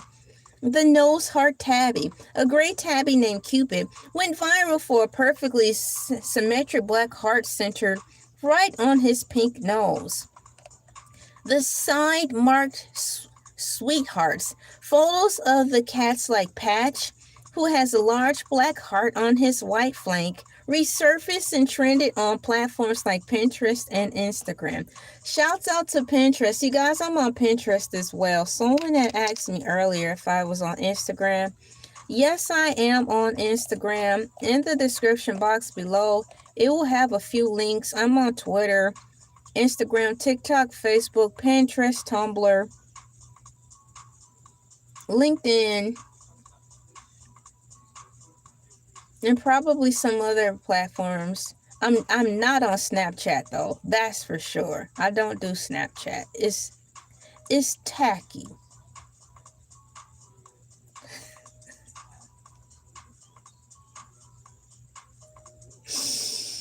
The Devil Wears Prada moment. Tarsus is going in today on the comments. What are you talking about? Well, I hope you're okay. So we have hugging hearts. One of the most shared images featured two cats sitting together whose combined fur patterns form a single heart when they huddle. Oh, I wonder if they're married. Why the obsession? Adoption campaign. Shelters across the country, including the Humane Society, use the heart fur trend to launch Valentine's Day adoption events, often labeling cats with any unique spots as a love bug. C-A-T, round, round, round, C-A-T, dynamite. C-A-T. The coincidence factor. Genetics. Experts weighed in on the trend, explaining that biocolor piebald cats often develop random patches that the human brain naturally interprets as shapes, a phenomenon called pareidolia. Digital Valentines. These cats became the primary subject of digital giddy or silly Valentine cards, with captions like, "I've got a spot for you," or "Love is literally written on me." You guys see any of the Valentine's Day cat memes this past Valentine's Day? I didn't even know that was a thing. But come to think about it, when I was going through my Valentine's memes, I did see cats, but I didn't make the connection because I was like, cats are always cute, so cats are always going to come up somewhere when you type in anything in the search engine for pictures. But those are probably the cats that I'm reading now. Thank you so much. Thank you. High five. Bam. That dollar will be used accordingly. Shouts out to the Dollar Tree and manager specials at Kroger's. I can get a lot for $1 still. Not only will I say thank you, I'm going to also say thank you with words as well. Thank you so much. So much. Yeah. Bam. That was really awesome. So it says here, according to AI Overview, because I wanted them to tell me more about the Valentine's mascot. Oh, thank you so much. Thank you. Y'all, I feel rich. I really do. Thank you so much. I spent my Valentine's Day with a box of fried chicken. Exactly. How can you not like fried chicken? Fried chicken and Ruffles potato chips. Why not go all in? Thank you so much. You have a good night too. Thank you guys so much. What's going on, Benji? Bam. High five. Thank you so much, guys. Hopefully I'll be able to keep up. I'm going to still attempt. And first off, I'm going in order. I'm going to tell Face Woods U5X once again, thank you so much. In written word, once again, thank you so much. And then I'll get to you, Benji, as well. Thank you so much, Benjamin Buttons. Once again, thank you so much. Thank you so much. And yes, please continue to have a wonderful WONDERFUL day. And I want to put I'm still typing to you. Just one moment. If you're still here, Face Woods, I'm saying thank you. Then I'm going to go to Benjamin. There we go. And Benjamin, thank you so much. Welcome in. I hope you're doing well today, Benjamin.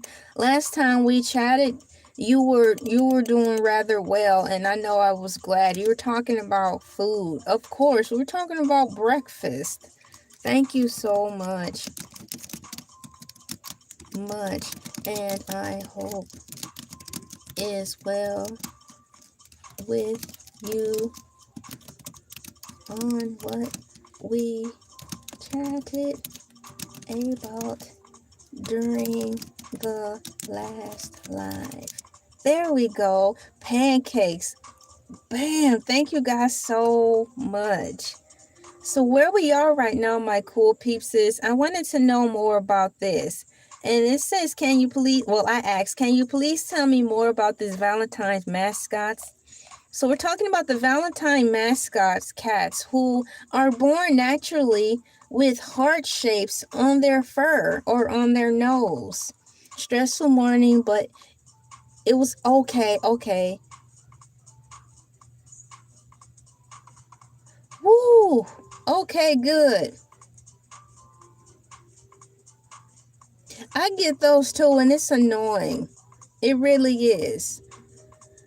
For example, if I'm ordering something from Amazon, I'll automatically get a text message. So yeah, you have to be careful because you don't want to click those links, because those are people, I think, who are fishing to try to see if you're actually getting something. It's some weird way. It got to the point where I think I had to report it to Amazon, just to let them know. I think that's how that works. I had to report a couple of things before, so I may be getting the two lines crossed in reference to mail and stuff. But yeah, you can forward the emails to the agency just to let them know that you've been getting stuff like that, and their department ought to do something to stop it. The company told me via their app that there was a delivery, and they told me to ignore them. That was wrong. Wow. And they told me not to confuse myself over, so I canceled my account with them. Dang. Well, I'm glad you didn't get stuff stolen from you, and you didn't have any financial issues with that. But that's still messed up. That's crazy. So thank you for keeping me filled in on that. I'm glad you figured it out, but good mercy, not on those terms. The last thing we have here is a reminder on safety. What could they be reminding us of safety for in reference to the cats who are born with natural heart-shaped patterns on their beautiful fur? In addition to the cute photos, the Valentine mascots trend included a serious PSA, public service announcement for pet owners. Veterinarian groups use the viral moment to remind people that common Valentine's gifts, specifically lilies and chocolates, are extremely toxic to cats. Ensuring these Hartford stars stay safe during the holidays. Did you know that? Hey, you're welcome, Benjamin Buttons. High five. Bam. There's always the miracles of taking your chances on eBay. I don't know if you have Mercari. I like to shop on Mercari. It is so fun. I like to window shop on there too. So have you ever tried that? Mecari or something like that. There's eBay, then there's Mercari. I like Mercari. So if you're interested in there, so far everything I've ordered from there has been spot on. In addition to using my spider senses and stuff like that, everything I've been getting and clothing has been on point. One day, I ordered this really cool blue jean jacket from a girl who lived in California when they were unfortunately having a forest fire. Not this forest fire that just happened, but the forest fire, unfortunately, that happened maybe 4 or 5 years ago. And she gave me a small discount, and she wrote a note and said that, thank you for your purchase. We've got the California fires going on, and like the smoke is starting to hit their area, so the clothes may smell a little smoky. I was like, that was scary, sad, and interesting at the same time. I started to worry for her, so I hope she was okay. But yeah, the jacket was fine and it didn't smell like smoke, but I thought it was cool that she, had said that. Oh no, my last eBay order went missing and then turned up after a refund. You got it for free. Isn't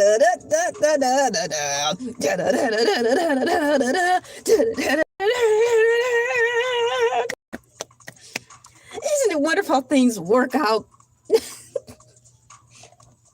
So my cool piece, we just read about the cute little cats. Yeah, high 10. Bam. That's a good deal. Talk about savings.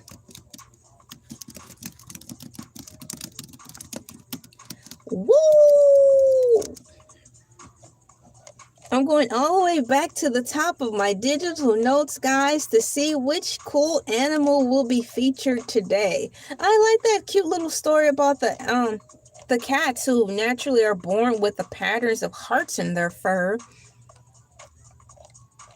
So far, we talked about the Smithsonian animals and how snobby they are. Fancy schmancy animals at the Smithsonian National Zoo. Lasagna cat. Gus the grocery helper. He's a dog. Valentine mascot cats. What's next? Lionhead rabbit in the spotlight. A sensitive 7-month-old lionhead mixed rabbit was featured as pet of the day early this month, charming viewers with her gentle personality and impressive fluff.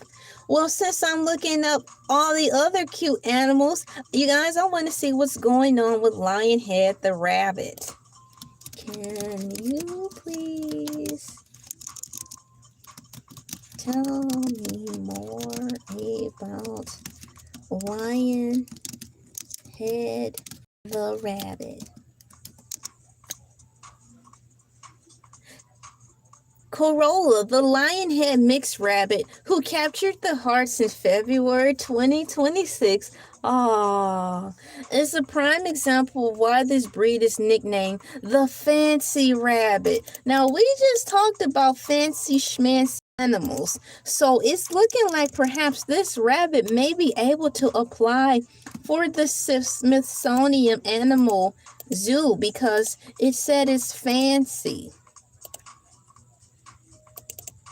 I wonder if it will be interested. Here's why she and her fellow lionheads are in the spotlight for the month. Corolla the lionhead mixed rabbit, who captured the hearts in February 2026, is a prime example of why this breed is nicknamed the fancy rabbit, the mane. Even Corolla became the pet of the day standout because of her breed's defining feature, a mane of long woolly fur around her head, similar to a male lion. This is caused by a unique mane gene that creates a fluffy ruff while the rest of the body has shorter fur. Have you ever heard of a Lion King bunny? King Bunny. Rabbit is delicious if you slow cook it. Sit down. Now you take several seats. What's wrong with you? If rabbit is delicious if you slow cook it in pot pie. That's awful. Wow. He came all the way from under the kitchen. So that means he's watching us. He has us on in the kitchen while he's cooking.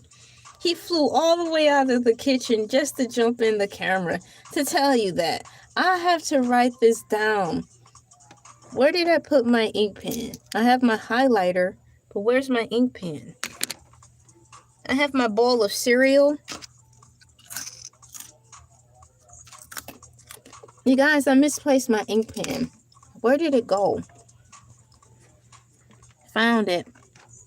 It fell on the floor. So, lion mixed rabbit.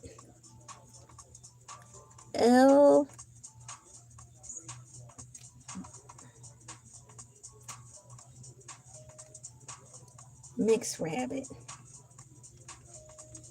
It looks like a lion, but it's a rabbit. I'm writing this down for future reference.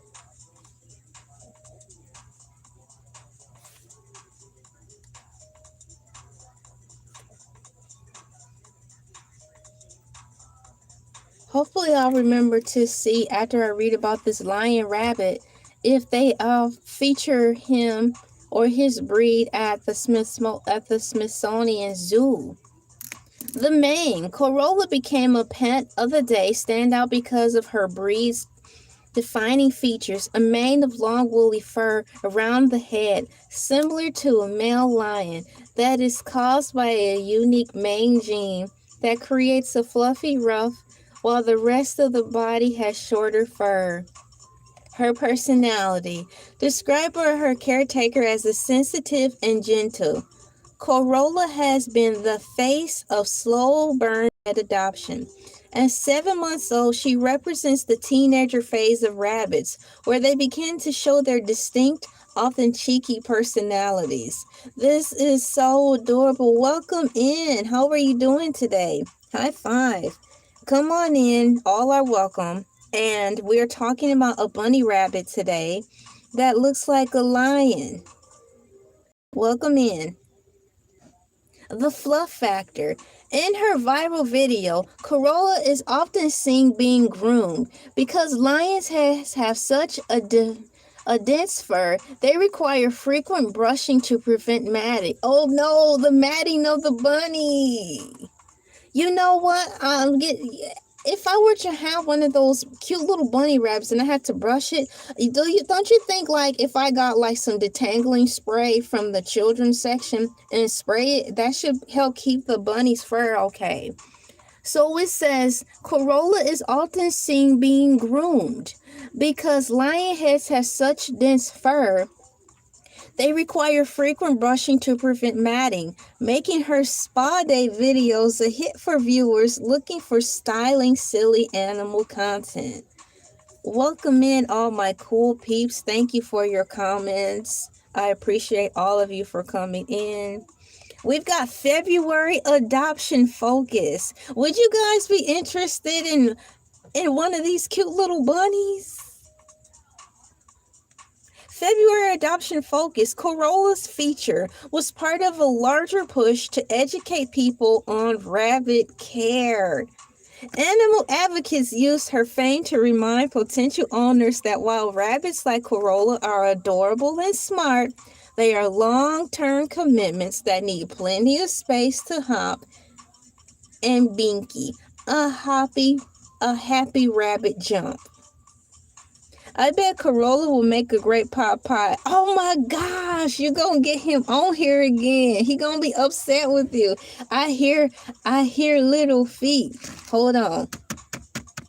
And I hear tiny breathing. Here he comes. What's wrong with you? Whoa, why did he just jump across the screen like that?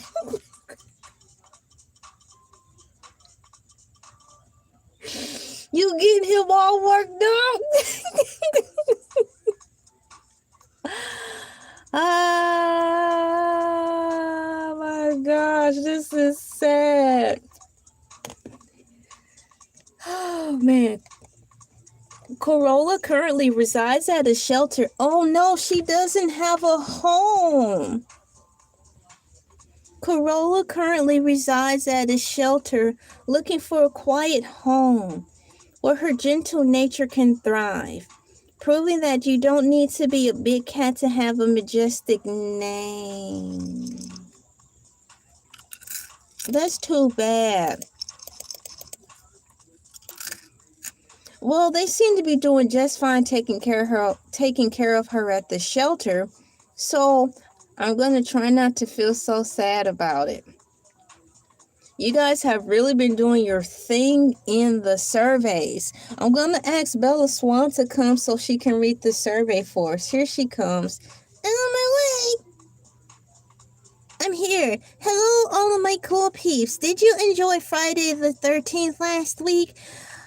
48% of my cool peeps said yes, you enjoyed your Friday the 13th.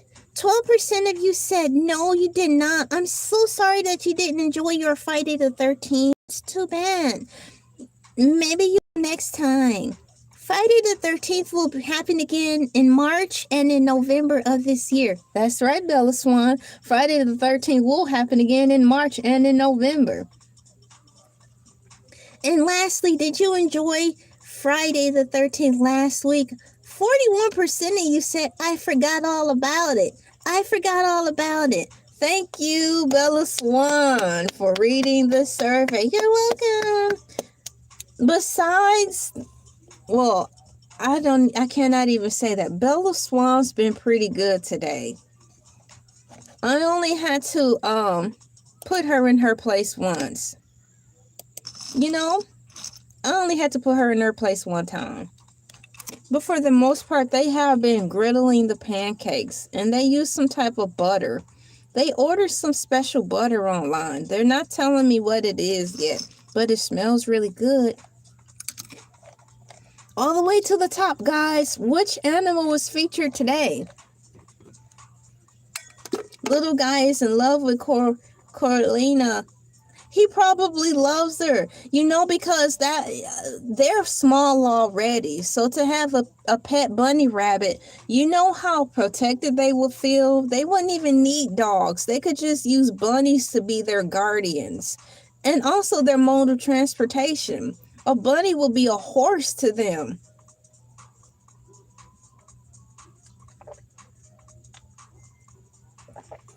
So yeah, I can understand. That's probably their mode of transportation. Checking on a couple of things in the background, guys.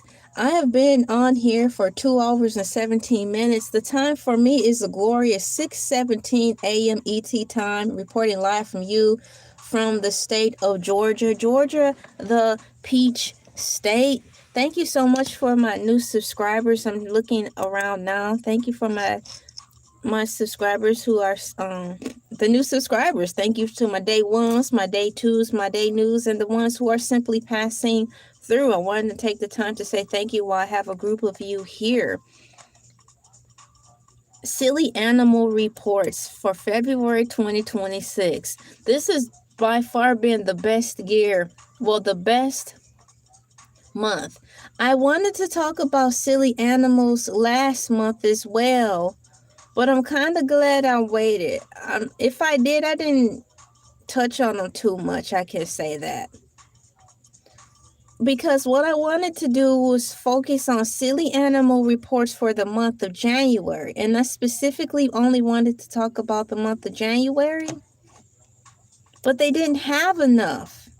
So this time around, my cool peeps, for the month of February, I had enough animal stories to talk about to fill up this entire block of Morning Mood. So I'm looking forward to seeing that perhaps by the end of the month in March, we'll have the same results.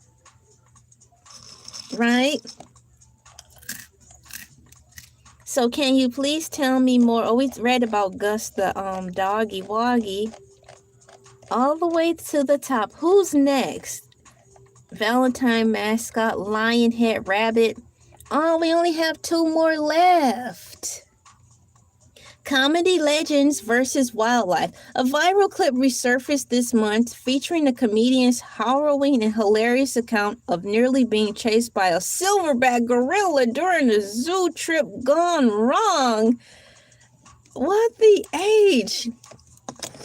Hold the phone. I want to read more about this, but first I'm going to see if I might put in monkey or gorilla. Oh wow, there's a gorilla. Guys, I didn't know there was a gorilla logo. Let's see if it'll show up. If it don't show up, I'll just use monkey. Copy and paste. So this is the animal that's been featured that we're going to talk about today. Once again, comedy versus wildlife. A viral clip this month featuring a comedian's harrowing and hilarious account of nearly being chased by a silverback gorilla during a zoo trip gone wrong. Ah, no way, that's funny. Benjamin, oh my goodness.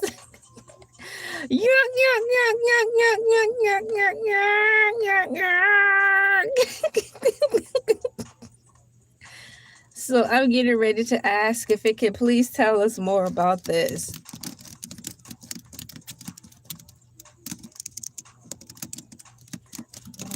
About the silverback.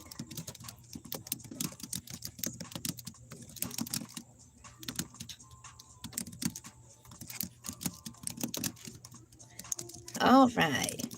So I typed in my question and I'm waiting for it to load. Look, he's got running in there. I never escape in time. Oh man, no. It might work. You never know. Animals are constantly evolving, except for the cow. How come you two weren't here when I talked about what the animals did at the Smithsonian Zoo during the snowfall?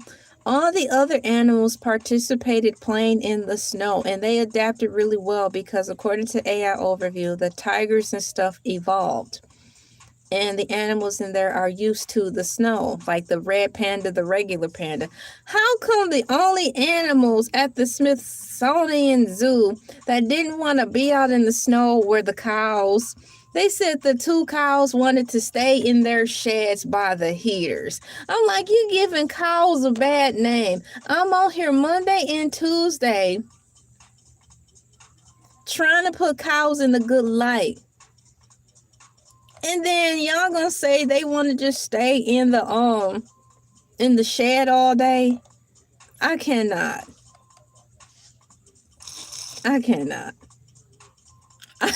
So you just deemed yourself a new job? He made himself a new job and the name is survival, and it might work. Honey, the times are changing. The animals are definitely evolving. The viral report from February 2026 involves a hilarious and harrowing story told by comedian Brett Kessinger regarding a run-in with the silverback gorilla. The incident. While visiting the zoo, Kresher describes a moment where he accidentally challenged a silverback gorilla. According to his account, he didn't realize that certain body language, like standing tall or making direct eye contact, could be interpreted as a threat by the alpha male. The charge. The gorilla, a massive silverback, reportedly took exception to the comedian's presence and executed a bluff charge, slamming against the reinforced glass of the enclosure with incredible force, guys. Oh my goodness, there's more. The comedy reveal. The silly part of the news report centers on Christian's reaction. He admits he was so terrified that he essentially folded, describing his immediate attempt to look as small and as non-threatening as possible while his family watched in amusement. So they just stood there laughing at him. Zoo Safe PSA. The story went viral this month as a reminder of gorilla behavior and etiquette.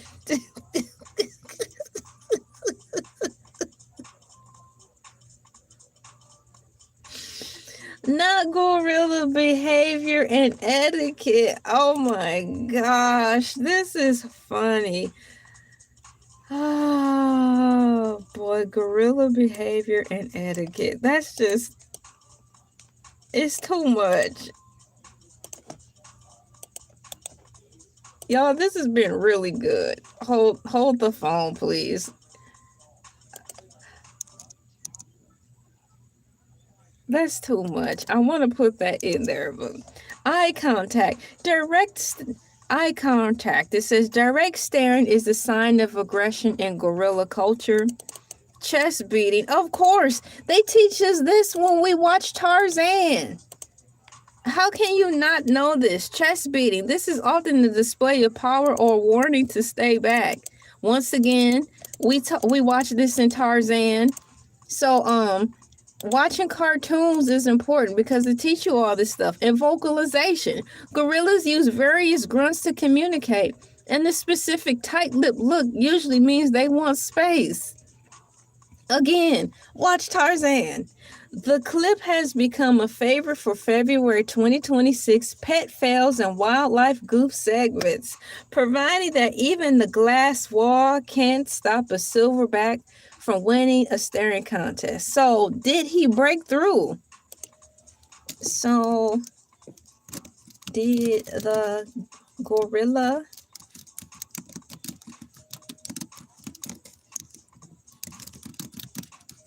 I want complete clarification. So, did the gorilla break through the glass according to AI overview? No, the gorilla did not break through the glass, though it did cause significant damage. The San Diego Zoo. Oh, this happened in San Diego. Where is Carmen San Diego? Carmen San Diego. Where on earth can she be? Tell me, where can she be? No, the gorilla did not break through the glass, though it did cause significant damage. The San Diego Zoo reported that on October 11th, 2025, a 10-year-old silverback named Denny charged and slammed into the viewing area, while the impact created a massive 6-foot crack in the barrier. The safety system worked exactly as intended, but what if it charged it one more time? It cracked it the first time. All we need is another one to run up behind it. Then it's going to be Panic at the Disco. Triple layer security. The enclosure uses 3 layers of tempered glass. The damage, only the first layer was shattered. My cool peeps. What do you think about that safety protective barrier? Because, I mean, this is the first time that I can recall reading that a gorilla actually broke through the barrier. And what's got me going through a loop is the fact that they said it's the triple layer. So if it's the triple layer, do that mean it broke through all 3 barriers of the glass? Or not? Only the first layer was shattered. The other 2 remained completely intact, ensuring that the public was never in danger. Outcome: neither Danny nor any visitors were injured, although the exhibit was temporarily closed while the broken panel was replaced. Exactly. How did they go about shutting that down? Zoo officials noted that this type of bluff charge is natural behavior for adolescent male gorillas expressing energy or dominance. So I want to know, how did they go about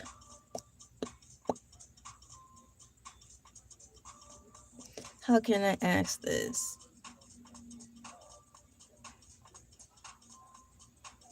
How did they close the exhibit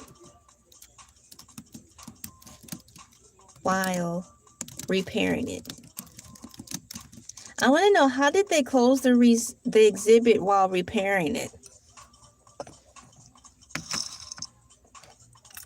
After the incident where the gorilla Denny cracked the glass on October 11th, in 2025, the San Diego Zoo immediately took several steps to ensure safety while beginning the repair process. Oh, that's terrible. Animal relocation. Denny and his companion were moved behind the scenes to an off-exhibit area where they continued to receive care until the repairs were finished.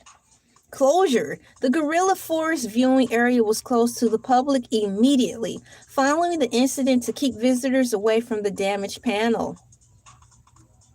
Boarding up. By the following Monday, zoo staff had boarded up the broken glass panel with protective materials while they waited for a permanent replacement to be installed. So I like that system, I like that particular system that they have in place. They removed the gorillas away from the area that just got damaged to prevent that happening again. That was my concern. Number two, of course, they boarded up the enclosement. Safety inspection. Zoo representatives conducted a full inspection of the remaining glass panes and reinforced the enclosed safety barriers before reopening the habitat. Experts noted that while the visuals of the 6-foot crack were startling, the public was never in actual danger because the 3-layered tempered glass was specifically engineered to withstand such impacts, and only the outermost layer was compromised. So why don't they make this stuff for our houses, for the ones who are going through tornadoes and hurricanes? You can do this for animals, but you cannot do this for people. Make that make sense.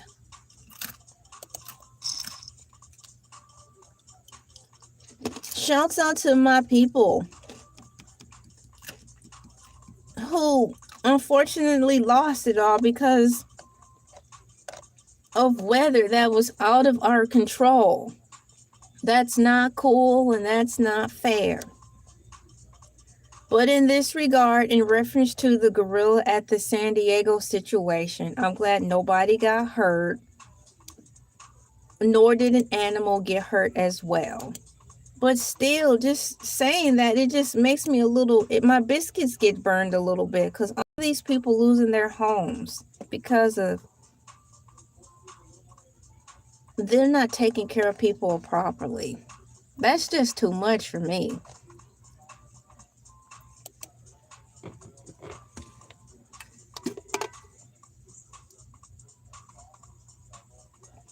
Wow. This thing is really cool. I really like how it has the temperature control. These will never get old.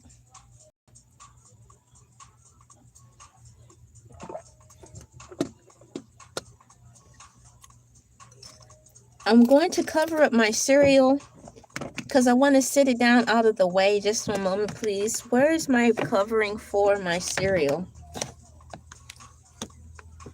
These Fruit Loops are really good and they're still fresh.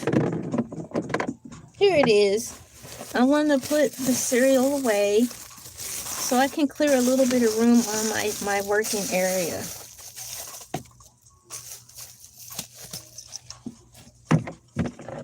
Cereal is perfect with or without milk. Excuse me. Thank you guys for your patience. The time right now is 6:32 a.m. ET time. Welcome into the Morning Moo. Motivational madness, helping move, power through or move your work week. My name is LA, pronounced like LA, like the city. I'm not from there, but I'm breezy. Welcome in. Good day, good morning, good night to all of you and my cool peeps. Some of you are just getting ready to get started on your day. Some of you are getting ready to punch out. And I even had a cool peep join me while at work. That was the coolest thing. I like when you guys are able to check in and see what's going on with the cool peeps at night while you're at work, especially on break, because it reminds me and lets me know that I'm doing my part in keeping you guys occupied, or at least keeping your mind off of the agony of having to go to work sometimes. So even for a moment, when you're here and I know that you're at work, it's a wonderful thing for me to know that I'm helping you guys out. Out of curiosity, I am curious and I want to know what time it is all around the world, or at least based on what I have plugged into my tablet.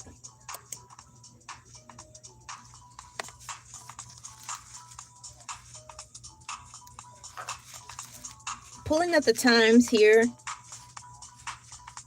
In Sacramento, California, it's 3:33 a.m. in the morning. They are still probably turning over in their beds, sleeping. They're so lucky. For me, it is 6:34 a.m.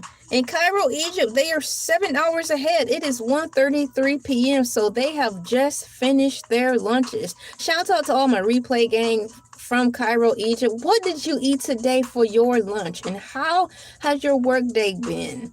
I hope you guys are having fun and staying out of trouble. Staying out of trouble meaning minding your own business, doing your job, and going home to your family and friends. London, it is 11:34 a.m., 5 hours ahead. You are getting ready to approach your lunchtime. So my cool peeps in London, what are you going to eat today for your lunch?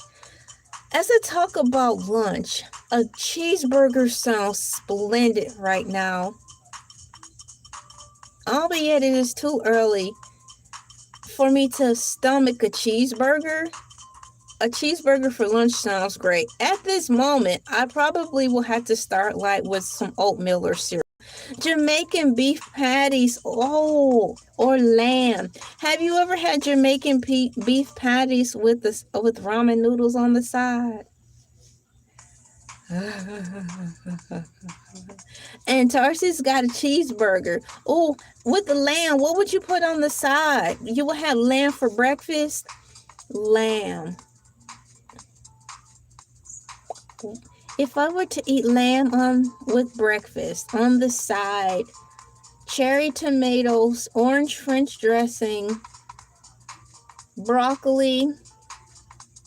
I wouldn't even want it cooked. I would want the broccoli to be just served as is. Just rinse it off. Thank you so much. That sounds good. Yeah, on the side. Get you a little ramen on the side. It's filling. Liver and onions actually sounds good. Y'all making me hungry. Thank you so much, Facewood, for the jewels. High five. Bam. Thank you so much. These are great ideas. I like cooking food because with the power of imagination, you can make a lot of cool things. I'm telling you, thank you right now. So much for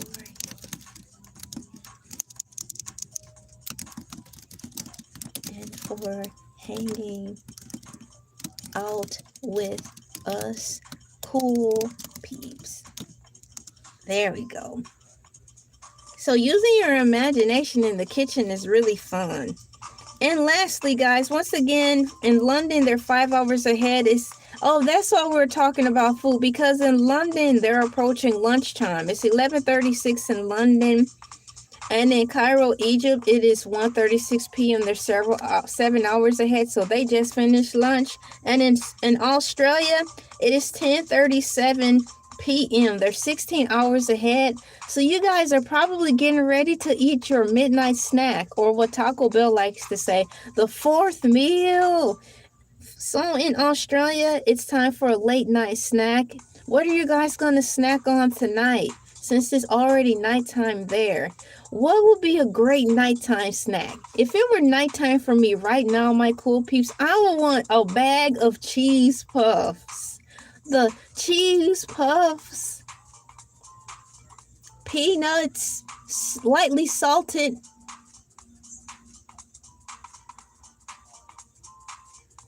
and Hawaiian Punch. Let's go. Okay. Cue the party music. Yeah.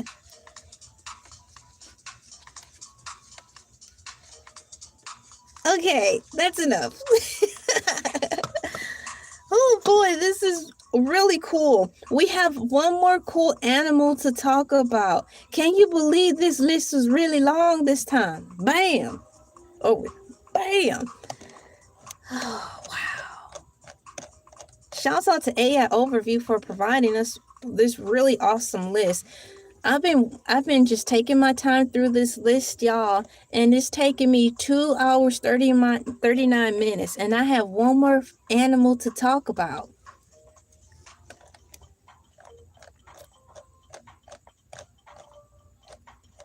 I'm scrolling all the way to the top so I can see where it's at.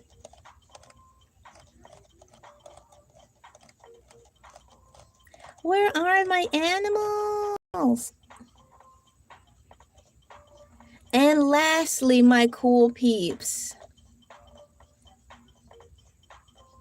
Oh, hold on. Otters, indoor enchantment. That's the wrong list. Hold on. Where are you? Valentine mascots. Okay, here it is. And last animal topic for the day, for silly animal reports for February 2026, is entertainment renewals. Oh man, it's not even an animal. Entertainment renewals. If you need more official silliness, the CW recently announced the renewal of its show, Totally Funny Animals, for a supersized second season, ensuring a steady stream of pet fails, wildlife goofs through 2026. Oh man, I thought I had one more animal to read about. No! Why? Why? Why? Why? Chewbacca.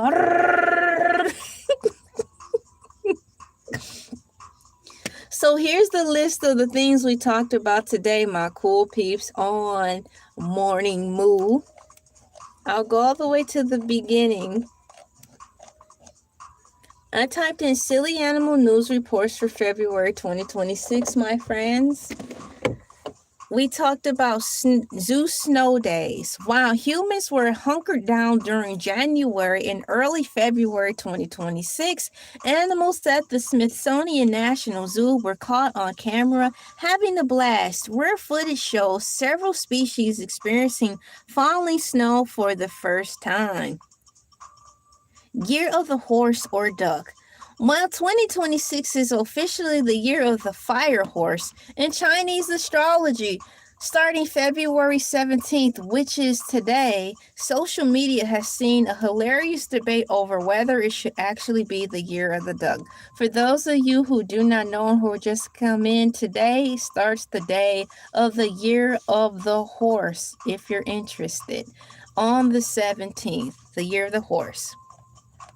Foodie and felines and canines. Lasagna the cat. A sweet orange boy named Lasagna gained attention this February for his specific hobby, finding the highest possible point in any room and judging everyone from above. The cat is like, I'm a cat and I'm better than you. I'm like, well, meow. Excuse me. We're the ones going to the grocery store buying your food. Gus the grocery helper. A dog named Gustave, known as Gus, has become a local celebrity at the Safeway on 48th and Indian School, where he reportedly never misses his weekly grocery store adventure.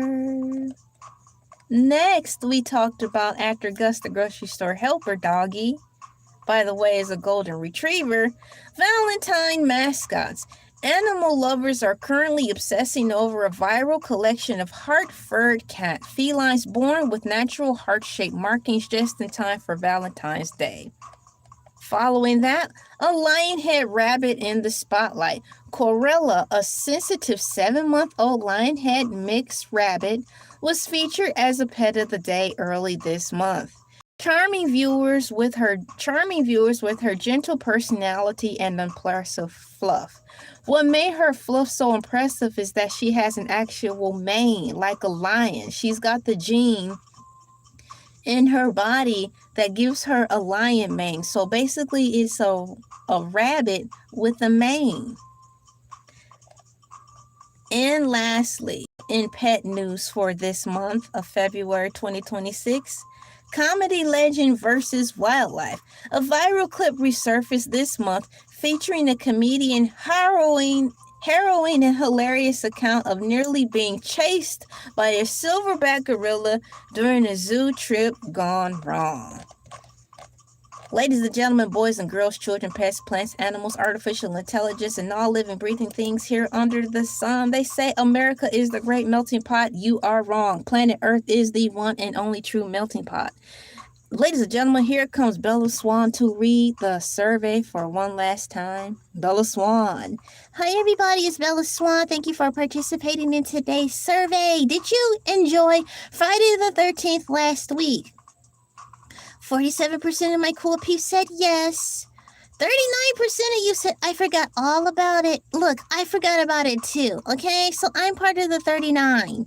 And no, 14% said you did not. Look, I am so sorry you did not enjoy your Friday the 13th. I am so sorry. How about go to buy yourself something to make up for your boring Friday the 13th? Thank you, Bella Swan. You're silly. And hold on. Keep the comment. I'm going to bring my little guy on. In the name of James Charles and the Dark Lord Jeffree Star, may all who read this have oily socks. Thank you. You're welcome. Welcome in, and how are you doing today? We're just getting ready to wrap up the morning mood. We talked about silly animal news today that happened in the month of February. Thank you so much to all of my subscribers for coming in. I really appreciate you. We had a ball today. A really jolly good time. If you don't mind, I have to write down my notes really quickly before I close out on here and keep things going. There we go. You guys, once again, I had a good time. I sure will get some sleep. I'm just now starting my day. I've been up since like 2:40.